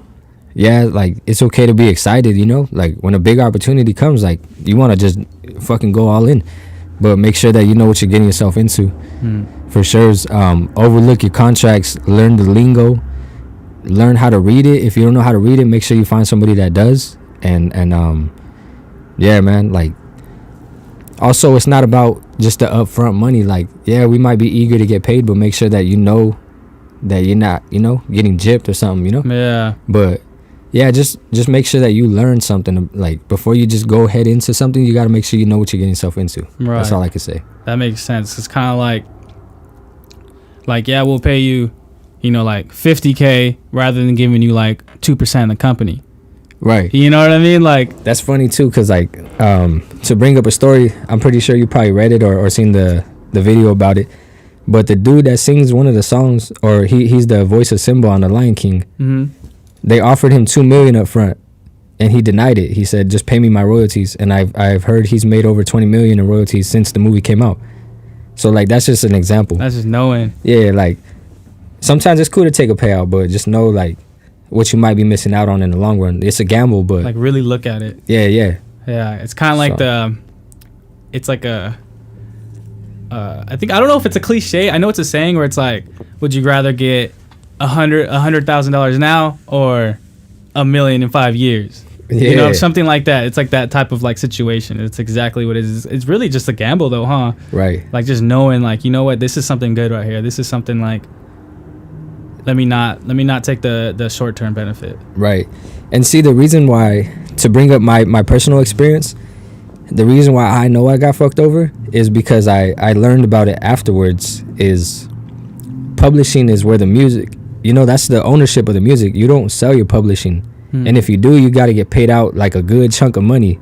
You don't just give away your rights to something, you know? Yeah. So that's where I kind of fucked up. Yeah. I was aware of it at the time, but, you know, my manager, he was so like, I don't know how to explain it. Like, he just wanted to jump on it. He's like, man, let's just do it and show him what we could do. Let's just do it. And I was like, all right, bro, I'm trusting you, you know? Like, you know, you do the business side of things, I do the music. That's how it's going to be. So I trusted him.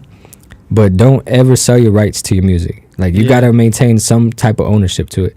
And if you don't, then it's got to be like a good payout, you know? Mm-hmm. It's got to be reasonable. Like, you know, it's at the end of the day, it's business. You got to know what you're doing. Right. And you get what you negotiate. Exactly. Mm. If not, maintain partial ownership or full ownership, you know? So that's where we lost out. We didn't get a payout and we didn't maintain any ownership. Mm. So it was just like a bad deal. Yeah. Like, why do that? Right. It's kind of funny because that's owning your, like, they call it an IP. Right. In podcasting. I don't know if that's in music, but it's basically like owning your show's rights. And that's like a big topic in podcasting these days because the biggest podcast in the world, Joe Rogan, he's making waves and all this because he owns 100% of his show. Yeah. And I was listening to his episodes and stuff, and he was dropping gems about it and was like, he's like, I just... Because like one of his guests were asking like, how are you doing it, Joe? Like what, like how are you like making it all? He's like, dude, I own everything. And he's like, I've been offered like very generous sums of money and even just for half the show and all this stuff. And he's like, I always just said no because once people get involved, it's kind of like letting the wolf in the hen house or the fox in the hen house.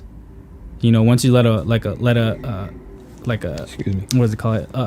Coyote, once you let like a predator in or let something else in, it's always hard to get them out. You know what I mean? It's like, so it's like ownership is like very valuable because also too, you got to ask yourself, why are they offering this much money? Right. You know, so it's that valuable. So maybe I should hold on to it. You know what I mean? Like, it's kind of one of those things. It's probably like what that guy said is like, why they offer me $2 million? You know what I mean? $2 million for voice, like voice acting. I think that's kind of high. Like, yeah. And so it's just like, you know what? I think this is gonna be big. So it's like you kind of have to look at that too.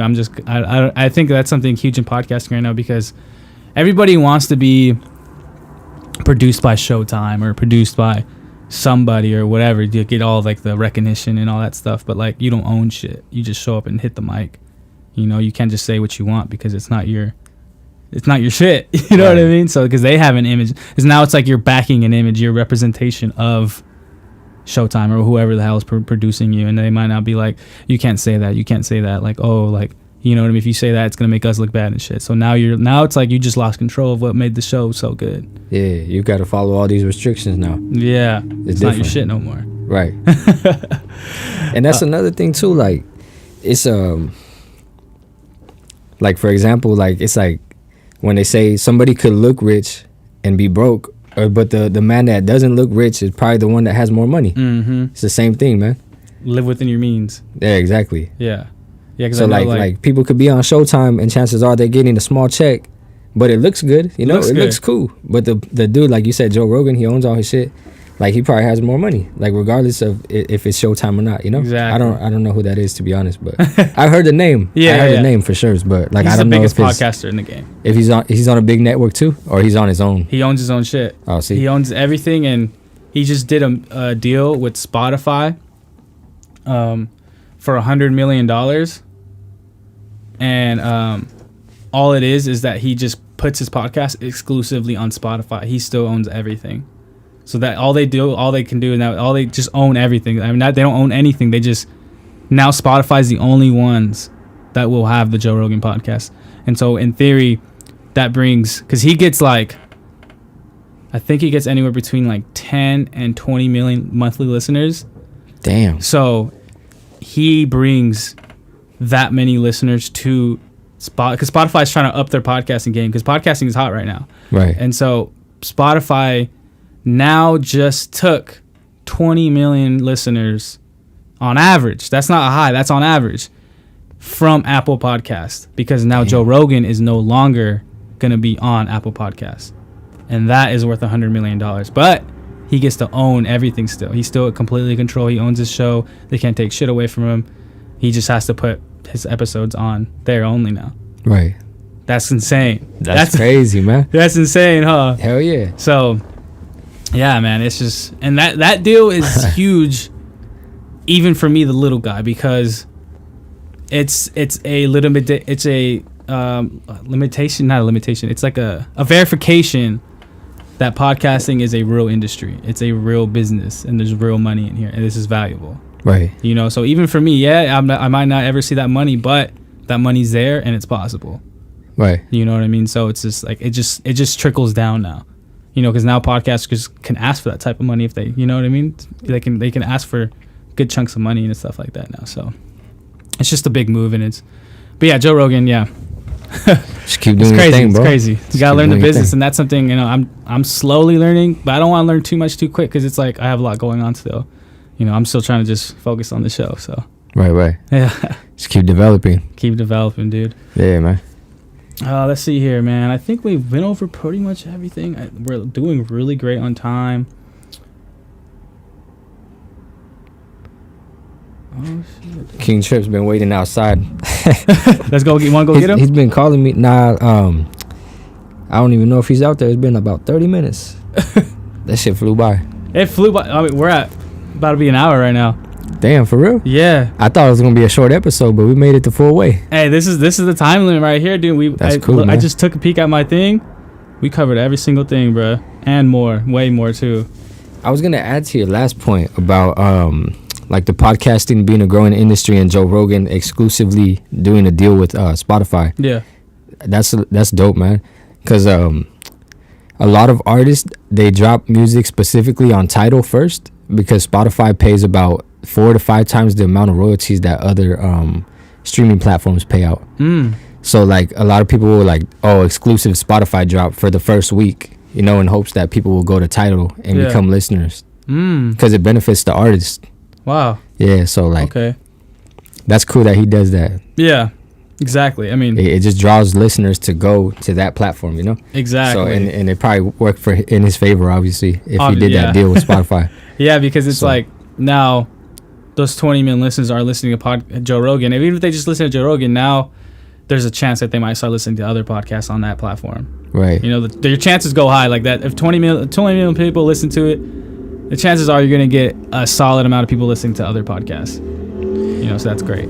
Is there apps or streaming platforms that are specifically only podcasts? Yeah, so there's but those are like, those ones aren't huge, but they're there. There's like Castbox. That's one. There's I'm on them. Castbox, there's what are they? Caster, I think. I don't even know their names because I rarely get streams on there. I'm gonna start one called the podcasting couch. Hey, there we go. The podcast, the red couch, bro. The casting couch coming soon. But yeah, dude, there are. It's hard to promote those because people don't have those apps. I don't know who has those. I haven't found the audience that has those apps. Right. But because my streams come from Apple Podcasts, Spotify, iHeartRadio, and a little bit of Google Podcasts. Those are like the 4 main ones that people listen to me now. But now that I have YouTube, it's like YouTube just is like way more viewership now than my audio because a lot of people have been waiting for the video. Right. I just haven't had the means of it, but now I got one, so that's where a lot of my views are going. Hell yeah, man. We're a visual society nowadays, as Right. you should know, because you have pretty dope music videos. Thanks, bro. Yeah, man, that's another thing too. See, we was talking about dropping videos exclusively on OnlyFans. Not necessarily explicit content, but just the fact that they have to pay to subscribe and watch your videos. It's like, man, like, take advantage. Tell me why I was thinking about that, dude. Do that. I was thinking about not starting. I was thinking about doing the podcast on OnlyFans. And these videos, like, it would be snip clips on YouTube for like promotion so you can get a taste. But then the full episodes are on OnlyFans. Hey, bro, like, we might be thinking ahead on something. Like, it might be a platform that starts that. Like, any content that you do and you want to get paid for people to per view video. It, like, even if it's not video, like, it could just be anything at this point. Yeah, anything. Audio, pictures. Like, people pay you to see your shit. Like, you want to follow me on Instagram? It's $10 to follow me on Instagram. Yeah. You know what I'm saying? Like, yeah, I hear you. It could be a growing industry to where creatives get paid for their time and what they want to do without having to be, having a big audience. Exactly, yeah. Where everybody can live off of what they want to do. Exactly, because that's exactly my thought process too. I was like, yo, like if I'm doing a video a week, right? Right. And I make it the episode $5. And say I got 100 loyal listeners. Means I'm gonna make that's low too. Like you can start there. That means if I got 100 views per week, that's $500 per week. Right. Which comes out to about $2,000 a month. Right. Just off $5. And you start. I mean, of course, you're gonna start like growing and growing. Then the price could go up a little more. That's just one episode too. And that's just an episode a week. That's $500. That's smooth. Yeah. You know what I mean? And that's low too. I mean, like when you start getting real good, popular demand, stuff like that, you get more. You can raise the price a little more. You can raise it like $10. You start getting like 200 listeners. Math starts getting crazy then. So it's like there's something there, bro. I thought about it. I'm like, I might do it, dude. Because also it's shock value too. Like a podcast on OnlyFans. That's some Howard Stern shit. What are they doing over there? For real. But yeah, dude, we can go ahead and end the show here. How I like to end it, though, is I like to hand over the mic and give my guests the last words to speak to whoever they want to speak to their future selves. Just kind of an uninterrupted time just to have one last thing to say. And then when you hand it back to me, I'll go ahead and end the show, man. For sure. Well, I appreciate you for having me, first of all. Oh, yeah, shout out to you for making the road trip, man. And shout out to Odyssey Visuals for connecting the dots. Shout out to my daughter because she's probably going to watch this. She always watches everything. So if you're listening, you better behave, all right? And just shout out to the listeners. It's a new audience for me. So, thank you to this man right here. Shout out to everybody that supports me and helped me reach this goal. And much love. I hope we all have a successful year in 2021 because it's already almost the end of November. So happy Thanksgiving, Merry Christmas, finish the year off strong, you know what I'm saying? Stay safe out there. Much love. All right, man, that was Lil Bones for you guys in his studio. If you want to find him on Instagram, that's Little. It's all my my social medias are real_LILBONEZ and Facebook /real_LILBONEZ.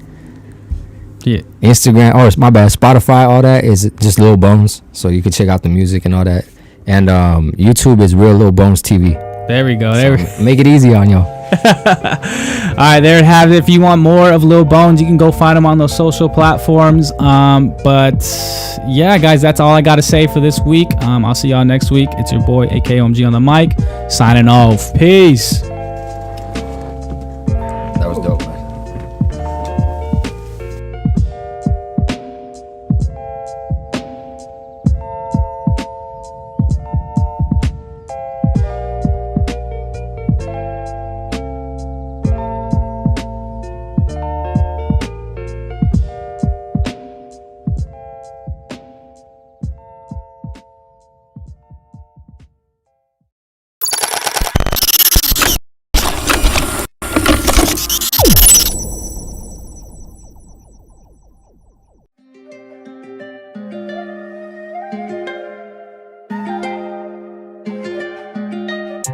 Caught up in that whip, I'm swerving traffic, yeah. If you want this more, then you can have it, yeah. You can keep your bitch, now I don't want it, yeah. Bitch, I'm with the game, we causing havoc, yeah. She said they can make it disappear just like magic, yeah. Cocaine, white Air Force, no Colombian. I ain't really mean for none of shit that gets so tragic, yeah. I ain't really mean for none of shit that gets so dangerous. I ain't even know that was your bitch, now why she hang with us? Money all I taught, that's why I went in, I just ran it up. I don't fuck with friends, that's why I do this for my family, yeah. I've been in the studio, just working, I've been grinding, yeah. I've been getting checks, I ain't talking Nike switch. Spent 200 on my bitch, now she I'm the shit. Whole city but my shit, then you know that I'm legit. I just switched my vibe, now I'm feeling kinda lit. I just switch my flows like I'm switching outfits. Yeah, she don't fuck with me, but she will when I'm rich. I don't like the bitch, but she so damn thick. Yeah, I don't show no love, but she take this dick. I don't show no love, but I give her one hit. I'm gon' light it up, only got one split. I ain't had enough, I ain't stopping shit. I ain't with that fuck shit, nah, that ain't it. Yeah, rockin' with my dudes, rockin' with my guys. Yeah, you know the vibes. Rockin' with my crew, rockin' with my squad. We apply that pressure, bitch, you know that we gon' ride, yeah. She said they can make it disappear just like magic, yeah. Cocaine, white Air Force, no Colombian. I ain't really mean for none of shit that gets so tragic, yeah. I ain't really mean for none of shit that gets so dangerous. I ain't even know that was your bitch, now why she hang with us? Money all I taught, that's why I went in, I just ran it up. I don't fuck with friends, that's why I do this for my family, yeah. I've been in the studio just working, I've been grinding, yeah. I'll take your bitch pussy and fuck it off the line, and I'm gon' keep whooping on you pussy niggas till I'm tired. Anything up in the air, well, then you know I'm sliding. Water whipping on your bitch's pussy, she call me Poseidon. She said, boy, you play too much, you be acting childish. You ain't hit the scuba dancer, you was up 1,000. I'm the people's choice, baby, ain't no way around it. On the Central Coast, beastin' on them where they found them. I one top side, make a fiend heart stop. Used to cross state lines just to get the straight drop. Me and man playing all that music, make your body rock. I came a long way from kicking doors and knocking hinges off. I got a centerfold eating on me like some stroganoff. She got a nigga back home, buddy table butter soft bustin'. Got it jumping in the function, crispy like a motherfucker hopped up out the oven. Told her make her nose touch my fucking belly button. It ain't no discussion, circus in there juggling. Outside with my youngest, grinding, hustling. I know I gotta make it, cause I can't go back to nothing.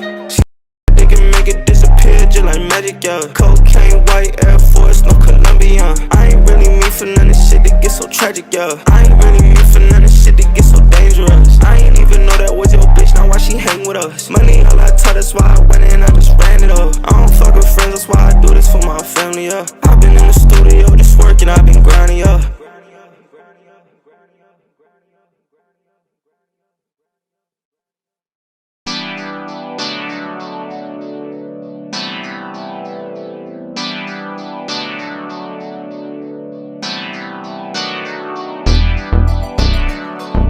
Shut up, Martin. This is really stupid. Hey, dude, let me know stuff. I'm staring at her hand, she ain't got a ring. She ain't got a man, yeah, she say it's just a fling. She staring at my diamonds, Lil Wayne, bling, bling. She staring at my diamonds, Lil Wayne, bling, bling. Staring at her hand, she ain't got a ring. She ain't got a man, yeah, she said it's just a fling. Baby girl priceless, like my ice is. Jewelry just like I love, timeless. New watch, let them know what time it is. I don't know her name, no, I don't know her name. She know mine, let her be on the chain. 4 gold ropes, yeah, I let them hang. She calling, cause I'm ballin'. Got her fallin', now we rockin'. In her heart like a locket, tryna lock her down like a locksmith. Yeah, she got it, now we poppin'. She the jackpot and I'm all in. Staring at her hand, she ain't got a ring. She ain't got a man, yeah, she say it's just a fling. She staring at my diamonds, Lil Wayne, bling, bling. She staring at my diamonds, Lil Wayne, bling, bling. Staring at her hand, she ain't got a ring. She ain't got a man, yeah, she say it's just a fling. You ain't gotta text, you ain't gotta call. Diamonds dripping wet like a waterfall. Told her that I want her head, yeah, I want it all. So she taking off her clothes, make the panties fall. Told her meet me on the bed right now. Girl, go crazy, I like your style. Girl, you sexy, I like your smile. Stand right next to me, stay for a while. You proud, and I like it. You read my mind like a psychic. I'm out of time, I don't like it, but I got her here right now, and one night it. I'm staring at her hand, she ain't got a ring. She ain't got a man, yeah, she say it's just a fling. She staring at my diamonds, Lil Wayne, bling, bling. She staring at my diamonds, Lil Wayne, bling, bling. Staring at her hand, she ain't got a ring. She ain't got a man, yeah, she say it's just a fling. Staring at her hand, she ain't got a ring. Baby, I've been looking at you. She ain't got a man, yeah, she say it's just a flame. Staring at her hand, she ain't got a ring. Baby, I've been looking at you. She ain't got a man, yeah, she say it's just a flame.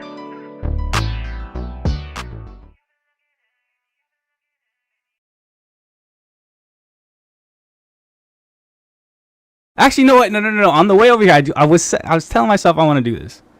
Because on the way over here, I heard something very interesting. And I want to bring it to you. It's from Joe Rogan. He was talking to Tom Green. Not sure who that is, but he's some guy that lives in a van. And Joe Rogan said something interesting. And it really made me just like, You know, and I kind of want to bring it to you and kind of get your reaction off it. Since you're a professional reactionist.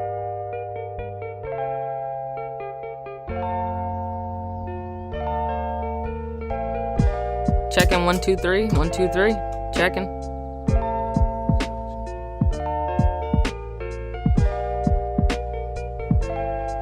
All right. What's going on, everybody? Welcome to your favorite podcast, The Sit Down. I'm your host, aka OMG. It's The Sit Down Podcast, and I have a great guest for you. This is one of those special ones. I know that because it's one of the ones where it was just like I saw her shit on Instagram, and this is the first time I've done this. Because normally guests either reach out to me. That's pretty much, if your guests reach out to me, or I ask like my friends to come on. You know, so normally when it's somebody that I don't know comes on, it's because they approached me. You know, so normally when I ask people, it's normally it's either like people I've already known, or I haven't seen in a while, so I've known them. You know what I mean? But this is the first guest I have went out and asked to be on the show that I did not know. Sorry. And that's a reason for it, because I think there's something going on over here with my guest that's special. We'll get into that in the show, and you'll know more about that with the show. But before we get there, I have to introduce her. She runs Odyssey Visual. I call her Odyssey. I think that's a great name. A lot of people do. I call her Odyssey. It feels right. You know, you're not the only one, bro. Yeah, it feels right to call you Odyssey. You know, but she runs the page Odyssey Visuals. It's just Odyssey Visuals, right? Yep. Okay, Odyssey Visuals on Instagram. So go check that out. But her name's Monet. Monte. My bad. Monte. So I welcome Odyssey Visuals, aka Monte. There you go. Onto the podcast, onto the sit down. How are you doing? How are you feeling? I'm feeling great today. This is my first time being in front of someone's camera. I'm usually behind doing interviews and stuff like that. I mean, I do reviews and reactions, but that's just me in the room by myself and a camera, you know? So I'm feeling good. I used to be terribly shy. Like, I would never think I would be on YouTube or any of that as a child, like painfully shy. But doing Odyssey Visuals, no one knew who was behind the page. So it didn't really have like a home feel to it. It kind of gave you that comfort. Yeah. So a couple of my good friends were like, you got to get on that camera. I was like, no way, bro. I was like, this is not about me. This is about the artist. I don't want to get on. But I finally did it. So. And it's just easier and easier, huh? I mean, the first time I did it, I was like, this is great. This is easy. And I didn't know if it was just because it was just me in the room. Right. But, you know, I wasn't overly insecure when I watched the video or anything. And after that, they just flowing in. Yeah. I have no problem now. But this is my first time, you know, being on someone else's camera. So I might be a little nervous, but I'm good. I mean, how's that feel? I'm still waiting for an invite on someone else's show, by the way, guys, if you know. Because I have never done it either, so... How is that, like, is it just like because you're not in control? Is like where's the nervousness coming from? I'm asking for personal when eventually I'm on someone else's. No, it's not about the control. It's just being nervous in general, being on someone else's camera. I guess maybe you're right. The control. The control, huh? Yeah. Or it not being in control of what you're gonna ask me, not being prepared on what I'm gonna say. Yeah. Stuff like that, you know. Yeah, that makes sense because I know because I'm trying to construct like a podcast takeover. So basically, where somebody else comes on. And the two things could happen because I want people to like see what it's like, you know, see what it's like of like like an entrepreneur or content creator. You know what I mean? It's all just like on you, but I want people to experience that, you know, hopefully it inspires them to do their own thing. But what I'm doing for the podcast takeovers, I either want them to come on and like invite their own guest, or they can be with just one of their friends because maybe they wanted to start a podcast, like, you know, because everyone kind of has that idea where like, I think me and my friends could do a podcast. So I'm handing out like you can come on and try it out. See if you guys are actually good at it. See if you actually like it. I saw that, bro. It's smart. Yeah, so I'm trying to get that so people like can like see what it's like, see if they even like test out an idea, or if they really want to do something like this, they can have the chance to try it out. Or they can come on and host me. You know, where they're the one that introduces and everything, and they have an outline, and they have kind of something they want to talk to me about, and I'm kind of just a guest on my own show. That's awesome. You know, I like that idea. Yeah, so that's why I'm waiting to see. Like, I'm preparing myself just in case if I'm a guest on my own show. You know what I mean? So I'm like, am I gonna be nervous? I don't know, because I'm thinking in my head, I'm like, what am I gonna do? Like, am I just gonna like sit back, like? It's different. Yeah, it's definitely different. So Odyssey visual. First off, I gotta ask. Actually, no, no. On the way over here, I was telling myself I want to do this, because on the way over here, I heard something very interesting, and I want to bring it to you. It's from Joe Rogan. He was talking to Tom Green. Not sure who that is, but he's some guy that lives in a van. And Joe Rogan said something interesting, and it really made me just like, You know, and I kind of want to bring it to you and kind of get your reaction off it, since you're a professional reactionist. Yeah. I don't know about professional, bro, but I'm working on it. Reactionist, that's the title. There we go. I like that. But so what it was is he was saying, he's like, we're not only ourselves. We are a cultivation of everyone we meet and interact with. What do you think about that? I think that's very real. You think that? Yeah. We're not, because we go through life experiences, we meet people, they give us ideas, opinions, and we add that all together and we become ourselves. So that's real. I've never thought about it. I've never thought about that. But that's either, deep. huh? That's real. Yeah. We take little parts and pieces and bits of everybody that's in our lives, friends, family, people we watch on TV, people we listen to in hip-hop. So yeah, that's real. It kind of shapes and filters who and how you look at the world. Very true. You know what I mean? Because if you grew up in like a certain way of thinking based upon the people around you, you're going to either, even if you don't take that type of thinking, you know about it. And so you can like filter, you can be objective in those kind of areas now. You know what I mean? So it's like, even if you're like, I don't agree with this, I don't really relate to this, but at the same time, it's like, you do like know it though. You know, so you can look from the world from that point, even if you don't agree. You know what's interesting about that? So I grew up with a predominantly Republican family, so I had more conservative views. As I got older, like 18 through, early 20s, I didn't care about politics at all. Right. I met my fiance, Hispanic woman, family's from Mexico. Mm-hmm. She told me about all their struggles with coming over and stuff, so I have completely different views, and I'm more on the Democrat side. Right. So that's 100. You've kind of switched over a little bit. Absolutely. Yeah. I think though, and I didn't have politics planned in here, but I think like it's kind of like a weird thing. I'm trying to figure out how to phrase this right, but I think like as a person, you should not like politics wise, you should not like be one thing always. Absolutely. You know? And that's how a lot of people are. Yes. Yeah. Because I feel like you lose your power as the public versus the government. Yeah, definitely. You know, because they don't have to like worry about you anymore. They got you locked in. Yep. You know? Yep. So what do they call it? Fence rider, where you have like views from both sides and your own views and stuff like that. Yeah, I think in the middle is where you should be most of the Absolutely. time. You know, like and it should really come down to like a few things every year, you know, and then sometimes you might be Republican, sometimes you might be Democrat, you know, because I mean, honestly too, it's like it depends on where you're at in life. Absolutely. You know, that's also a thing.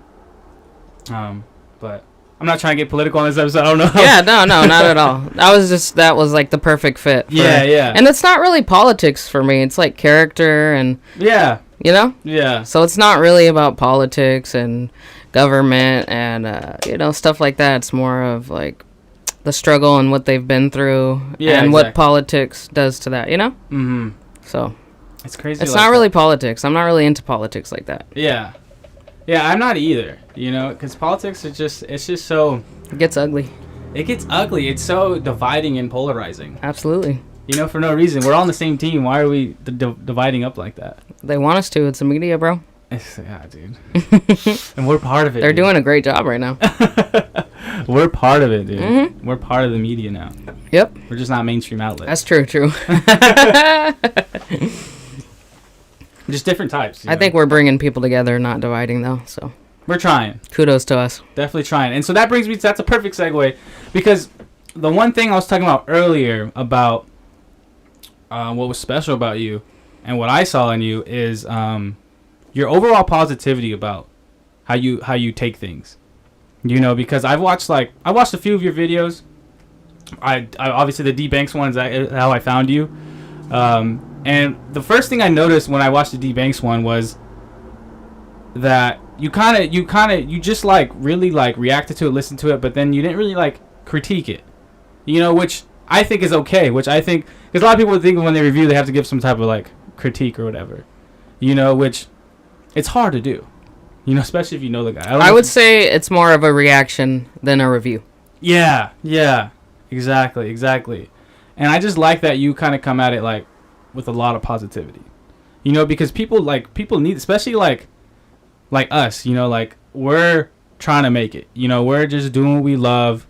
We're trying to put out content for people to enjoy, and there's already enough negativity around the world.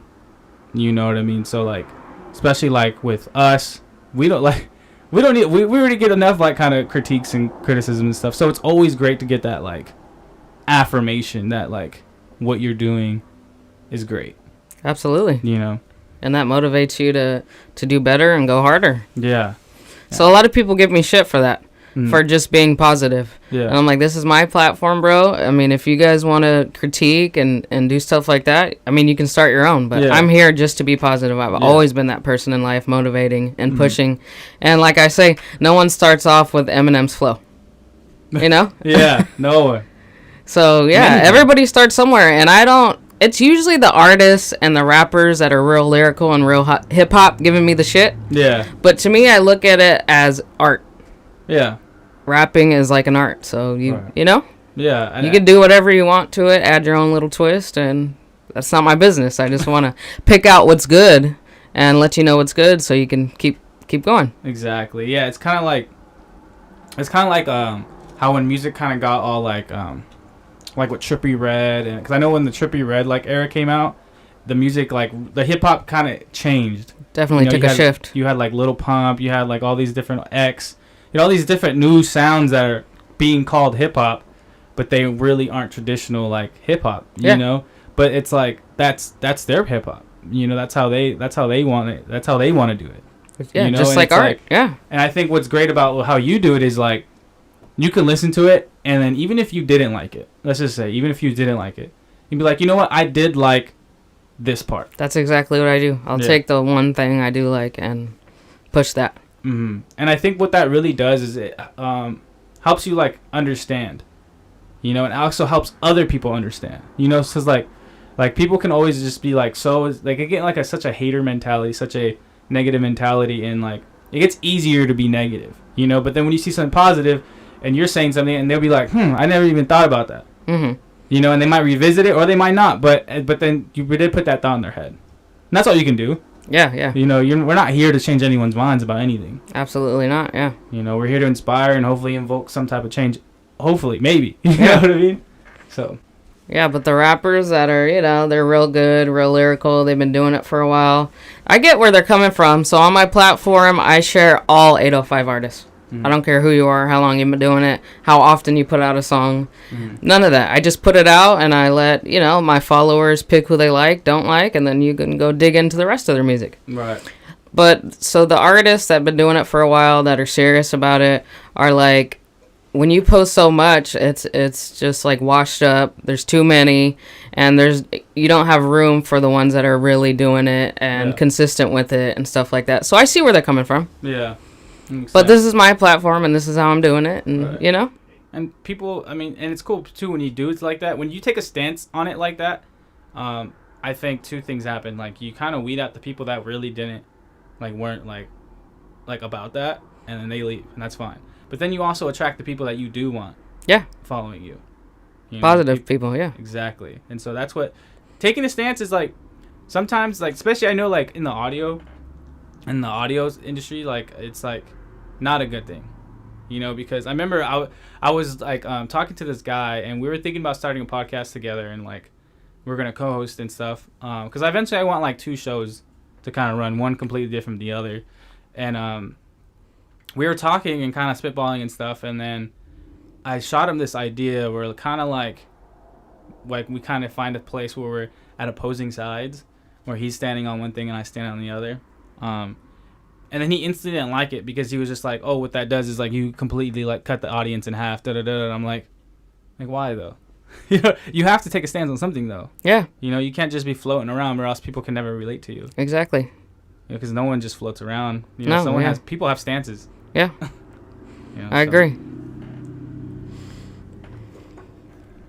So how long have you been how long did you like? So how'd you even find like what was it like? When did you start like doing reviews, reactions, like when all that is even start?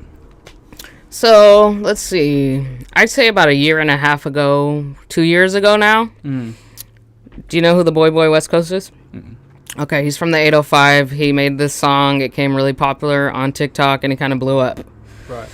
Well, before that, he hit me up for do pictures for his mixtape. Okay. So I went and did that. I fell in love with them. There's like lowriders, guns, and it was just a lot different than, you know, family photography. And I was like, this is cool. This is unique. This is dope. So I fell in love with it. So I started hitting up all the artists in my area and just doing pictures for them, all different styles and stuff. And then I was like, you know what? Photos are just boring. It's not enough. Rappers need videos, you know? Yeah. So they're not really going to hit you up for pictures too much. And if they need a picture for a mixtape, they need like one. Yeah. But I was like, I love dealing with artists. I've always been really supportive of local music, even though a lot of people aren't. They're like, that's trash. I mean, you have to blow up for people to really start supporting, you know? Yeah. And I've always been supportive. So I was like, let me interview someone. So he's kind of like my uncle. He grew up with my mom and my dad, but he hit the Billboard charts in 2001. So I was like, let me interview him. I interviewed him. Everybody loved it. So I just started doing interviews. And then I'm a person that's always thinking of something new. And I was like, let me go look at Complex and Genius and see the different videos they have and add my own twist to it. So I started doing reviews, reactions, lyrical breakdowns. I do hit or miss where I bring an artist out and I play 10 local artists for them and they say if it's a hit or a miss. And that gets people collabing and stuff like that. So I just keep going with my thoughts and, you know, and it's just me right now. I really need a team. Like if I had a team to do all this stuff. Yeah, I don't have a team right now. It's just me. So I hope to take it up another level and get a couple team members and stuff like that. What would the this is a job board right now, Indeed.com. Right. No, but what would be some of the things you're looking for, though? Someone that can market for me. Videographer. I'm far from a videographer. Like, I just put the camera up on the pod, and that's it, you know? Yeah, exactly. But I'd like a videographer to get some behind the scenes, hit different angles on the interview. Yeah. Because right now I'm just putting it up, but I like when they zoom in people's faces, hit different angles and stuff like that. So really, videographer, someone that can market for me on Instagram. Yeah. Stuff like that. Takes some time off your plate. Absolutely. Yeah. Yeah. Because, I mean, the social media itself is a job. Oh, it's a full-time job. Yeah, it's a lot to stay on. Because I know a lot of times when I'm, like, doing this, it's like, oh, dang, I got to cut that clip. I got to cut that clip. I got to cut that. But it's like, you got to re-download stuff, cut it. You know what I mean? And then you have to make it, like, presentable or, you know what I mean? It takes time. It takes a lot of time. Yeah. Yeah.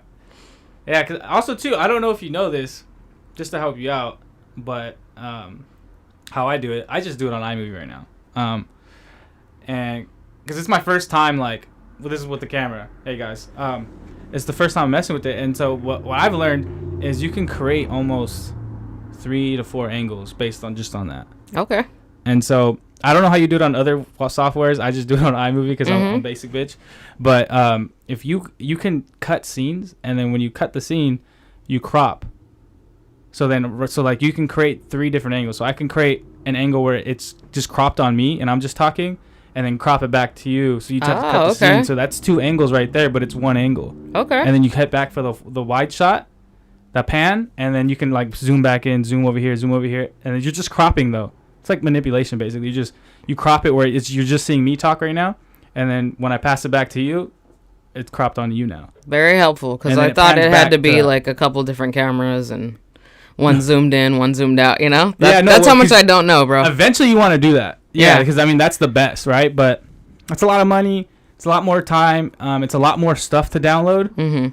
Because now you have if you had said 3 cameras, that's 3 separate audios or videos you have to download, and then that's a lot of downloading. You know, video takes a lot of memory. True. So with just that one angle, you can create at least 3, because you can do 1, 2, and then you can be like in a closer one where it kind of makes it looks like brings us together, and then you pan back, so it's like 4 angles. Yeah. Off just one mic. So just makes sense. Appreciate you. Yeah, got you. Definitely. You gotta spread the knowledge. Yeah, definitely. The thing about that too is like, people are like won't share that type of stuff. Yeah, they don't want other people to shine. Yeah, exactly. But it's like, if you're great, you're gonna be great, and no matter what, you know what I mean? Like no matter, like, say if I try to do what you did, I wouldn't be able to do it. You know, I might be able to get close, but still not like you.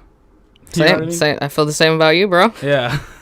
Interviews and podcasts are completely different. Yeah, exactly. That's why I was trying to like, this is not gonna be like an interview. It's gonna be more of a conversation.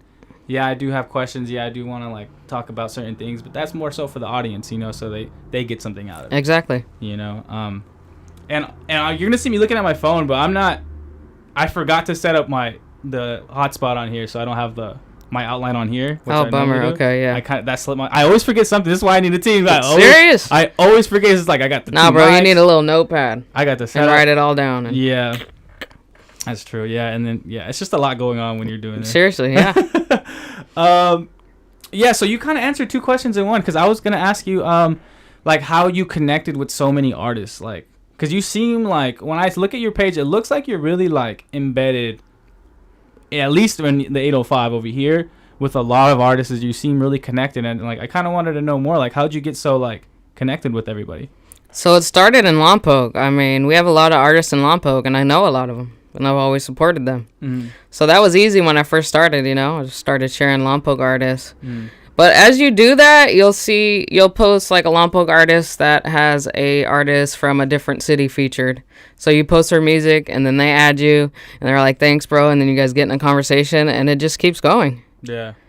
But so I'll think I hit all the artists. I'm like, man, I got like 100 artists on my list now. 2 more pop up from here, two more for over there. It just keeps going. Yeah. A lot of people do it now. It's a lot easier than it was back in the day to get the equipment and to make music.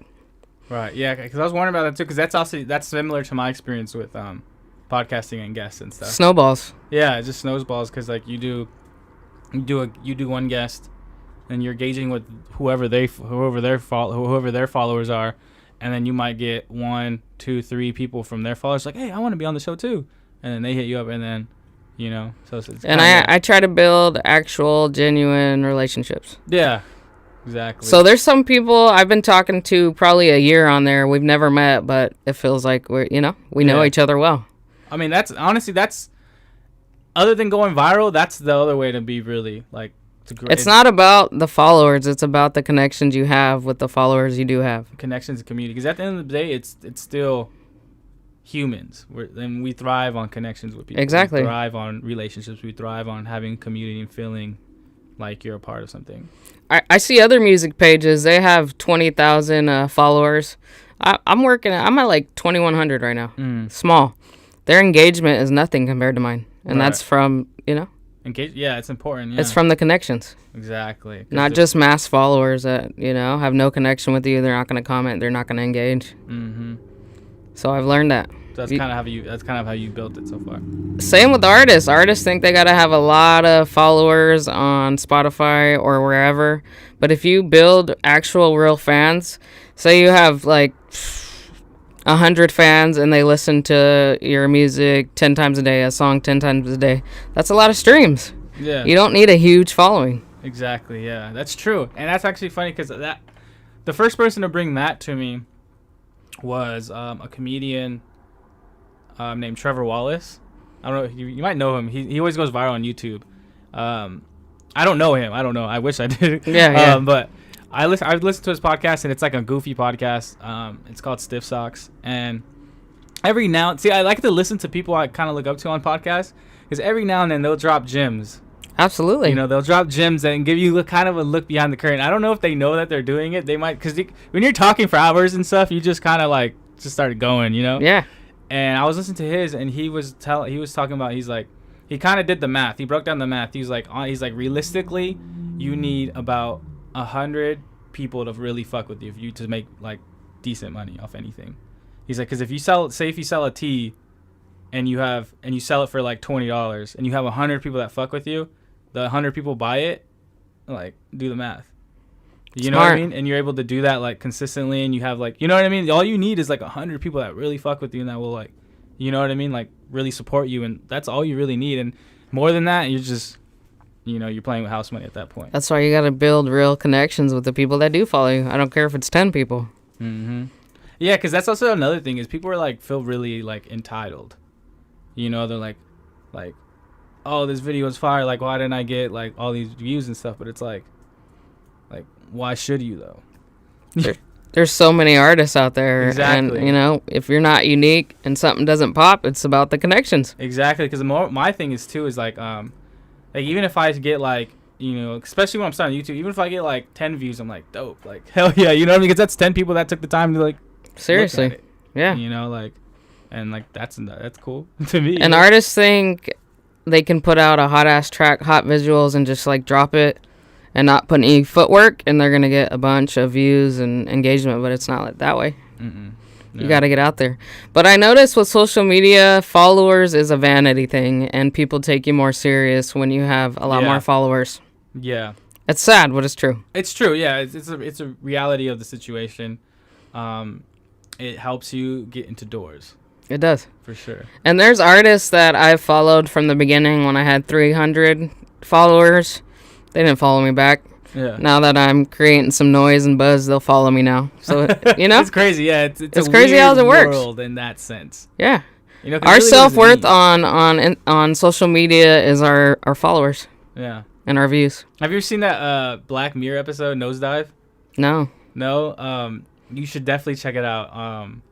So do you know are you familiar with Black Mirror is? No. The show? So Black Mirror is a show on Netflix. I believe, I don't want to say, I was going to say, I think it's a Netflix original, but I don't think so.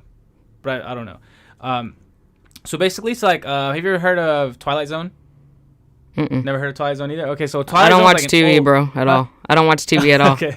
Well, I'll put some game on you. You need to all watch, you need to at least watch this episode. Okay. It'll be worth it. And so basically Black Mirror is it's a futuristic show. So they take takes. So most of the time they do like technology enhanced stuff. So like basically the settings always kind of like futuristic, and it's always something to do with an advancement of technology within society and how does that look. So for example, like I'm not going to give away Nosedive, but like one of my other favorite episodes, I think it's called Remember Me? I don't know what it's called. It's like in the first season, like episode 2. But basically it was the technology was you could, in your mind you had this chip, and you can like fast forward anything and everything that you see. So like for example, like if I was to leave here after this and I got home, I would be able to play back everything my eyes saw, slow it down, speed it up, zoom in on certain things. So like if I was watching here, I could zoom in like on these water bottles, even though I was looking at you, but it's still in my vision. Mm-hmm. But you're able to like do that. So like that's kind of like that technology, but they always kind of have like a dark twist, to it. And Nosedive, it has to do with your follower count and like ratings and things like that. So it's basically like the phone was enhanced in life, and shit gets wild. Sounds very interesting. It really is. I think honestly, I feel like you love it. It's called Nosedive on Black Mirror. Okay. If anything else, watch that one. I got if you want to watch the rest, they're worth it to me. But I'll let you know how I feel about it. Yeah, sounds crazy. Yeah. So it's because it has to do with a lot of what we're saying, but it's a little more real in that sense. And also too, they're standalone episodes. So like if you just jumped into a random one, you don't need to watch the other ones. Okay. Because they're all like their own story. Okay. So it doesn't matter if you haven't seen like anything. Yeah. What was else? I had another thing. I keep going on these dashes. Oh yeah, that's something else I wanted to know. How would you describe your interview style? I definitely got to work on it. when I first started doing interviews, I had no clue. So I asked, his name's Caponiac the Mac, the one that hit the Billboard charts in 2001. I had like a list of, I don't know, 10 questions. But if the artists don't talk very much, that can go by in 5 minutes. Yeah. So I was like, holy shit, I got to come up with some more. And then if they don't talk much, so I have this one artist with Billy Ray. He's not big on the camera. Mm-hmm. So our interview was literally 5 minutes. And I was like, man, I got to come up with at least 25, 30 questions and just go with the flow. But really, I sit there and I read off a phone and I go one by one and ask the questions. Sometimes I'll add more stuff into it, but it's really scripted right now. Yeah. But I'm getting better at working on it. But I would like to be able to do this and just sit down and talk to someone. Yeah. But I'm still kind of nervous, even though I'm not on the camera. And, I'll have the 10 questions and I read them one by one. But it kind of gets awkward because if someone brings up something that I didn't expect them to talk about, instead of going into it further, I cut it off and I go to the next question. You're like, oh, interesting. All right. Yeah. Food? Exactly. So I definitely got to work on that, but I'm getting better. Yeah. What makes you think you're so nervous on like the give and take of a conversation rather than I don't know. Like, what's the challenge for you? I've always been like I told you, I've always been really shy. I cared what people think, or so that I guess that's a big one. Even though I'm not in front of the camera. Makes sense. But I'm more comfortable, believe it or not, on the other side in this podcast than when I'm asking the questions. Oh, really? It's weird. Well, because there's a lot more to it, like, because like right now it's like when like stuff like slows down, you're trying to think like, okay, what's the next thing? Exactly. You got to be good at filler in conversations. Yeah, I think that's my gift. I agree. Yeah, I think that's like what I'm good at. Nothing else though. Yeah. Everything else I've just been learning. That's why I chose this style of podcast though, because I know like it's something I don't have to like research every week. I don't have to be like an expert at. I don't have to like, I just show up and be me and have a few questions, know about the person a little bit, and that's awesome. Yeah. I definitely do my research on the rappers and stuff before. No, yeah. Well, I do that, but that's fun. It's not like I'm trying to learn about a subject. Yeah, no. You know what I mean? I'll listen to some of their music and like, stuff like that. It's fun. Pretty much. You just intake who they are. Yeah, it's fun. Yeah. But so with the Billy Ray, I would just ask him a question. He would answer yes or no pretty much. And like I didn't have any filler conversations or anything. So it was literally 5 minutes. Yeah. So after that, I was like, all right, I got to work on this. Yeah. Well, some tips if you don't mind me giving you some tips. Not at all, bro. Normally I think that like whenever I run into like, all right, what am I gonna say next? I kind of just like, you kind of go off like if you're feeling frozen, if you're feeling like, oh fuck, I don't know what to say, or what was the next question, because I don't like looking at my phone, I like just taking, that's why I like having it on here so I can just take peeks. Yeah. Like, okay, and normally what I do is I'll take like you kind of take the end of what they say, or take something that like you're familiar with that they said, and then you open up about yourself or whatever it is, you know what I mean? Like, so, and then because when you open up, because you don't want them just to give you everything, you got to give the person something else. It's a given. It's like a dance. Conversation's a dance. That's interesting, yeah, because when I go into it, I'm like, it's all about the artist. Yeah, but it's about you too, because they're sitting and talking with you, and it's like you have to give them something as well if they want to give you something. It's just like it's a waltz. It's like, but you also have to listen to them, so it's like part of like it too is like shutting up. The space in between the words is also important. Yeah, to know when to, speak up or be quiet and stuff. Yeah, exactly. It's a skill, bro. You got a skill, definitely. Yeah, so that's my one tip right there is, if you're never too sure if you're trying to flow a bit, just grab something that they're talking about that you're familiar with, and even if it's off track, if like say like we were talking and you mentioned like a hamburger, I'm like, oh man, I just had a great hamburger like over here, because you never know what that opens up. Yeah. Because next thing you know, you might be like, oh, my dad owns that. Yeah. You know what I mean? So it's just like, you never know. It's crazy. It's crazy. Yeah. So sometimes in the beginning, I used to be so nervous that I literally wasn't hearing anything they were saying, and I was focusing on the next question. Yeah. So it's a skill. Yeah. Well, I'm learning. Props to you for doing something that you just get that kind of, because the people that get that kind of nerves before they do something, they wouldn't keep doing it. that's where the fun in it is. You just That's keep doing bravery it, for and me. you're That's- like, man, I did it. Let me do another one. You know? Exactly. Yeah. It's like a thrill. It's like weird. It's like that feeling you get when you're in line for a roller coaster, huh? I don't do roller coasters, bro. But well, then that's the feeling. it's true though, because I've been on one and I was like nervous as hell, and like the 10 minutes in line felt like an hour. Yeah. So yes. It's kind of like you're like, oh fuck, like fuck. Why am I doing this? Fuck. Like, and then you get on, and you're like, fuck, and then you get to the drop, you're like, no, and then you drop, you're like, oh my god. Yeah. And then after done, you're like, that was fucking dope. Yeah, you know. yeah. But the entire time you're like dreading. Yes. It's exactly what it is. Yes, true. And I think but honestly, that's why I do it as well too, though. You know, because like there's that cliche in life where it's like if you're scared of this, if you're scared of that of choice, you should probably do it because it's probably good for you. It's true. That's Yeah. exactly with me on my first review I did. Mm-hmm. And now they're rolling in. It was actually my buddy Bloom. He's one of the first ones I heard locally.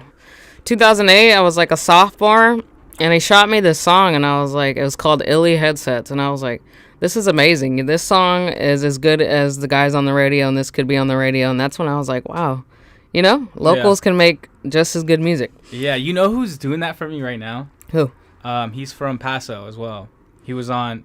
I found him through D Banks' album, and I was going through it, and it was it was going through the album, and I got to that song that he's on, and I'm like, whoa, this song is tight. Like the song felt like a song that would be in a Spotify playlist, you know, because it had that vibe, it had that like. I hear a lot of those locally. You know what I mean? I'm like, yo, this song, I feel like because I kind of forgot it was on D Banks' album because of this like vibe of this song, and I'm like, yo, this song, and I texted D Banks, I'm like, yo, this song right here, I'm like, I feels like I felt like I was on a Spotify playlist, like on. Is that the one you were telling me about earlier that you like so much? Your favorite one?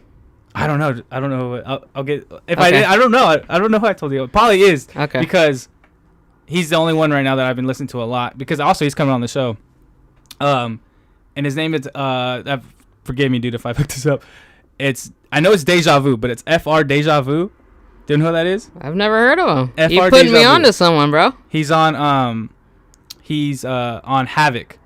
The song called Havoc on D Banks' album. Okay. And I was listening to it, and I'm like, yo, who is this kid? And I looked at the list, and it was said his name and D Banks, and I was like, and so I went to his stuff on Spotify, and he just dropped an album too, and I was listening to him, I'm like, yo, this shit slaps. It slapped. I'm like, yo, like, and it's like my type of vibe music too. You know what I mean? Like, cause I like more like Ty Dolla $ign type vibes. You know what I mean? Like real like it's a vibe, a little turn up. Nice voice, singing voice. A little bit of singing. You know what I mean? Some rapping. I like that shit when like basically like when a girl comes over, like you can just throw it on, like set the mood, like, but it's a vibe. You know what I mean? It's not like so it's like that type of music that he was making, and I'm like, oh, and like the quality, everything about it, I was like dumbfounded. I'm like, yo, this shit is hot. Like. It's hot as fuck. Like I'm like, who is this kid? And then I looked him up on Instagram. Honestly, I thought he was gonna be like big as fuck. Like I thought he was gonna be popping like all over. And I went, and I was like, whoa, like no one knows about this kid. What the hell? I gotta get him on the show. Like happens a lot. Yeah, I'm like, I gotta get him on the show because I think he's 18 now, but he might be 17. So he's young too. And I'm like, yo, this kid like. It makes you want to put them out there, right? Yeah. That's exactly what I do with a lot of artists. I'm just like, what the fuck? Yeah, because you're like, dude, people need to hear this shit. Yeah, like, this shit is hot. Exactly. Yeah, I'll show you some of it after the show. But yeah, he's coming on too, so I'm excited to meet him. Like, I'm low-key kind of like fanboying out. I'm like, that's cool. I'm excited to meet this kid. Yeah, definitely. That's dope. He's going hard. Yeah, you have to check him out too. I'll show you that. I will. I'll check out Havoc. Yeah. I've heard D Banks' album. Yeah. Yeah. Yeah, so it's called Havoc, and then his name is FR like period Deja Vu. So I just been calling him Deja Vu. I don't know if it's like supposed to be said together, so I'm not too sure right now. But I'll find that out when I'm sitting with him on Tuesday. Okay. Where at back He's at coming your to the spot? studio, yeah. Okay. He's in Paso, so it's a little bit closer. Yeah. Because when you get to this point, it's more like 3 hours. From there, it's more like, I think it cuts like almost like 40 minutes off, so it's almost just like 2 hours. Okay. So it's not that's not bad at all. Paso, yeah. Yeah. But yeah, he was dope for me. Who are some of the ones that you're kind of hot on right now? Local artists that I'm really big on? Yeah. You know, I probably don't want to answer that question. To be honest with you. Okay. I don't want to pick any favorites or anything like that. See, that's why I framed it. I'm not trying to say favorites. I'm just saying someone like you're listening to, that you're currently kind of like intaking, like for review purposes and stuff. Okay. You know, not more of like a top 3, more of like a who are you just like taking in right now, you know? Yeah, I got a lot of artists, man. I have like 100 on my list, you know. But right now, Sosi, have you ever heard of Sosi? Mm-mm. He sings. I haven't heard most of the local. Yeah. He sings, raps, he produces his music, he engineers. He just dropped a little 4-song EP. It's not out yet, but for his real supporters, he shot it to us. Okay. Another dude that's like, you should be on the radio, bro. Like, what are you doing? You know, Yeah. Amazing voice, amazing singing voice. He can rap. Very Rare. That's the studio right here. Bones is from Very Rare. King Trip, the one you're gonna interview as well. Bizzo the Hustler. They're all very good. Stick Gang. That's Diallo, Shada Mac, June. Who else is on there? All good. Okay. Those are all the people on my list right now. Yeah. Dope. Oh yeah, another one. What was it? Roberts, the kid. Amari Roberts. I just A. Roberts. I didn't know what it's for, but Amari Roberts. So tell me about that. Like, how'd you even find him? How'd you start interviewing him? And then he got onto the radio, right?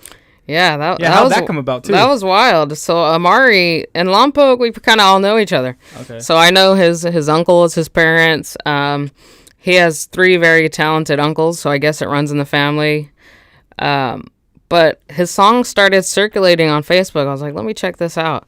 I heard it and I was like, he flows and has lyrics as good as these grown men. You know, I was shocked. So as soon as I heard that, I hit him up for an interview. I was like, I got to get this kid an interview. And then after that, I got him some studio time, a music video, and I posted that interview, a little snippet where he kind of freestyles. Yeah. I posted it on my page. I've been trying to get a hold of this radio station for months to try to see what I could work out to get artists on there.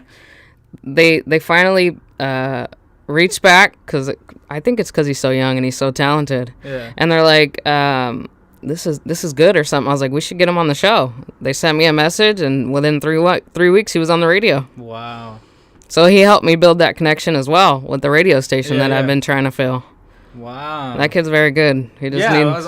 I listened to that. I was like, damn, He needs. You're right. He has like a mature flow to him. He needs someone to invest in him. Mm-hmm. Yeah. How old is he? 15. 15.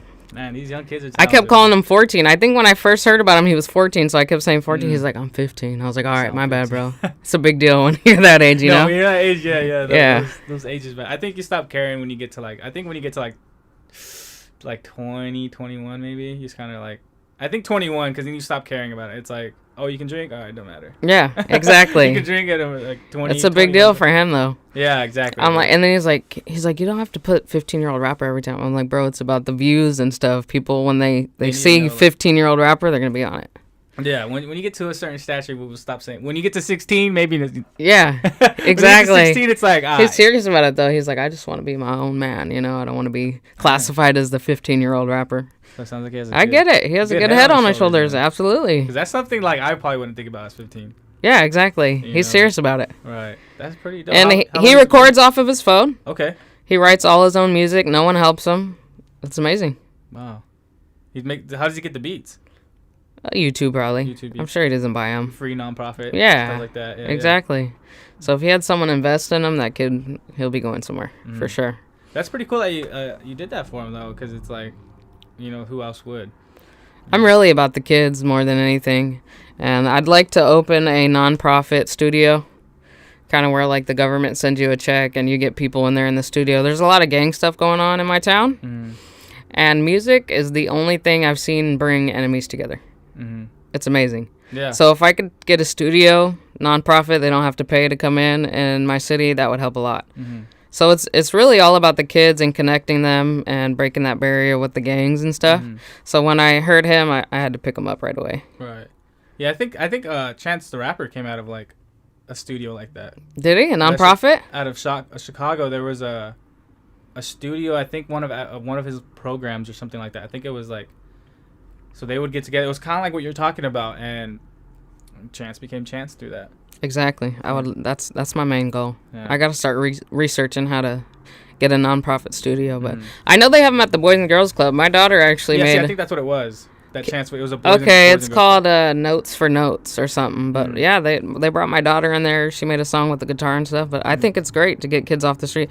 I've always wanted to help people. I always say like when I first out of high school, I was like I want to be a psychologist, counselor, all that stuff. Not for me. Yeah. So when I found music, I was like, I can help people do this. Mm-hmm. So that's what I do. That's why I'm so positive about it. Right. Yeah. I mean, trying to create so it is an outlet. Exactly. Mm-hmm. Makes sense. I would like to be. Have you ever seen Latin Beast or Neighborhood Music or any of that? Mm-mm. Latin Beast is like an Instagram platform. They have anywhere between 10,000 and 50,000 followers, I think, maybe more. Don't quote me on that. Anyways, underground artists pay them a little bit of money to put them on there, but it gets a mass exposure. So I plan to get to that level where mainstream companies can come look for underground artists for me, and that could be their outlet. Yeah. So I just plan to be an outlet, but everybody's like, why don't you expand outside of the 805? I wanted to put my people on first in the 805 before I did that. So I want to create an outlet for the 805. So if I do go outside of the 805, my 805 people will always have free promo for me. Right. Okay. If I blow up. So, you know. Makes sense. So it's like you're trying to become a platform for people to like create an outlet. Yep. Because we have way too much talent. Yeah. A lot of these artists are better than the mainstream artists, and it's kind of frustrating. I mean, Deja Vu. Yeah, see? Exactly. He's from Paso, D Banks. Yeah, Central Coast.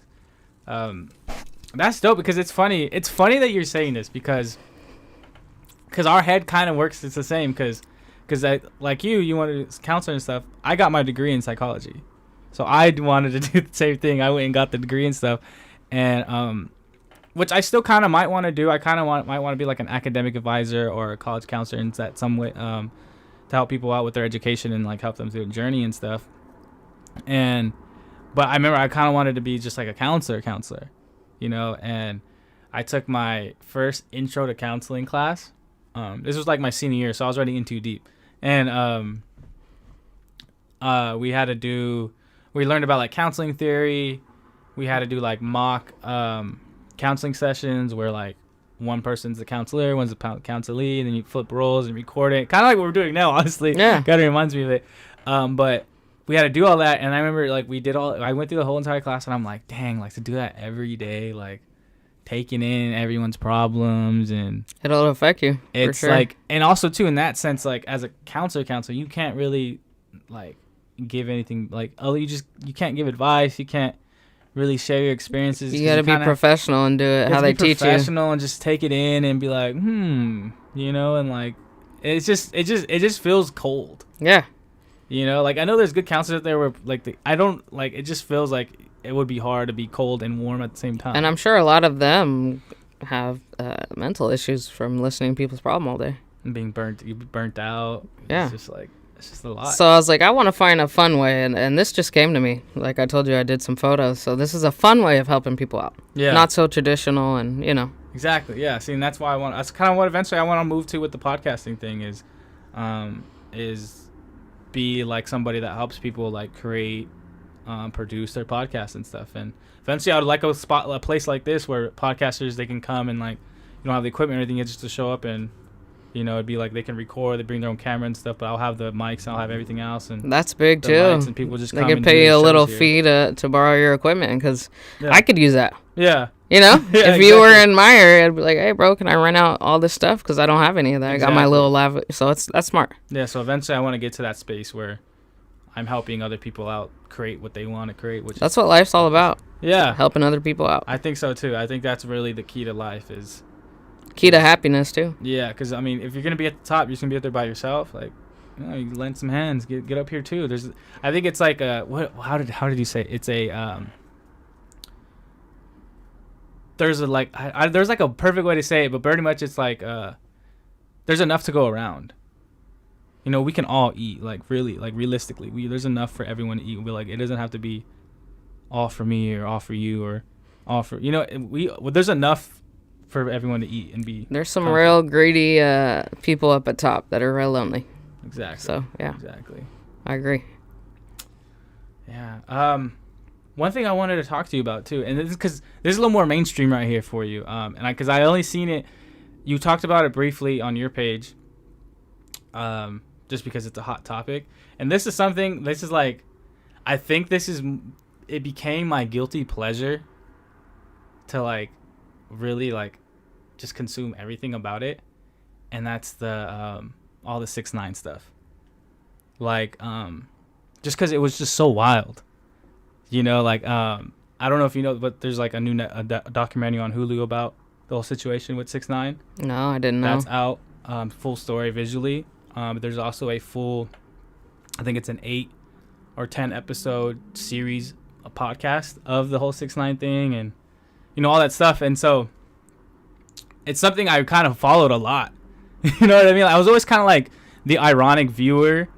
You know, I never listened to his music. I've listened to some of it, and I'm like, I don't like his music. Yeah. But like the whole story, everything that was going on, it's just like, it really intrigued me. It's and pretty I was always, juicy. like, the ironic listener, like, kind of like when you watch a reality show, you're like, oh, I'd be different or whatever. You try to stand on a high ground. But then eventually, like, after I watched the documentary and I've consumed everything else about him and stuff, and I'm like, fuck it, I'm a fan. You know what I mean? At this point, like, the hours I've spent, like, listening and taking in all the headlines and really just, like, really reading about it and caring about it.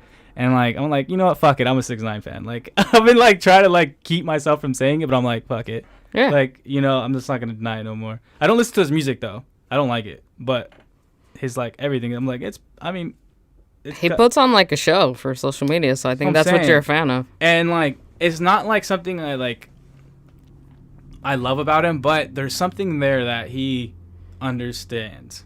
And that I feel like we as content creators can take from. You know, not necessarily like all the antics and stuff, but there is something there to learn. You know, because the rise is insane. So it's like, how did he do it? He trolled himself all the way to the top, literally. Exactly, yeah. And so that's what I'm trying to think. Is there a way to do it, but not quite like him, but is there a way to do it? You know what I mean? Like what is it? Yeah, I wouldn't want to be known as a troll, you know? No, Yeah. no, that's not what I'm saying. Yeah. But you hear what I'm saying. Yeah. It's smart. He literally trolled himself. You know how he started, right? Well, you said you're a fan. You know how he started, right? With the AIDS and all that? Yeah, the AIDS shirts and stuff. He literally trolled himself to the top. That's crazy. And makes fun of himself, and, you know, it's crazy. There's a thing about being polarizing that is helps you. You know? And I think that's where taking a stance comes in play. Yeah. You know, because once you take a stance, it does kind of divide people. You know, like if you stand here, then you can't stand over here type of thing. Exactly. And we've actually gotten that way. We've gotten that way too aggressively. Mm-hmm. You know, like why can't I not stand over here now too? You know? Yeah, no, it's bad right now. Like we're real, what's the word? I don't know why nuisance. It's not nuisance. It's like what is it called? We're nuanced.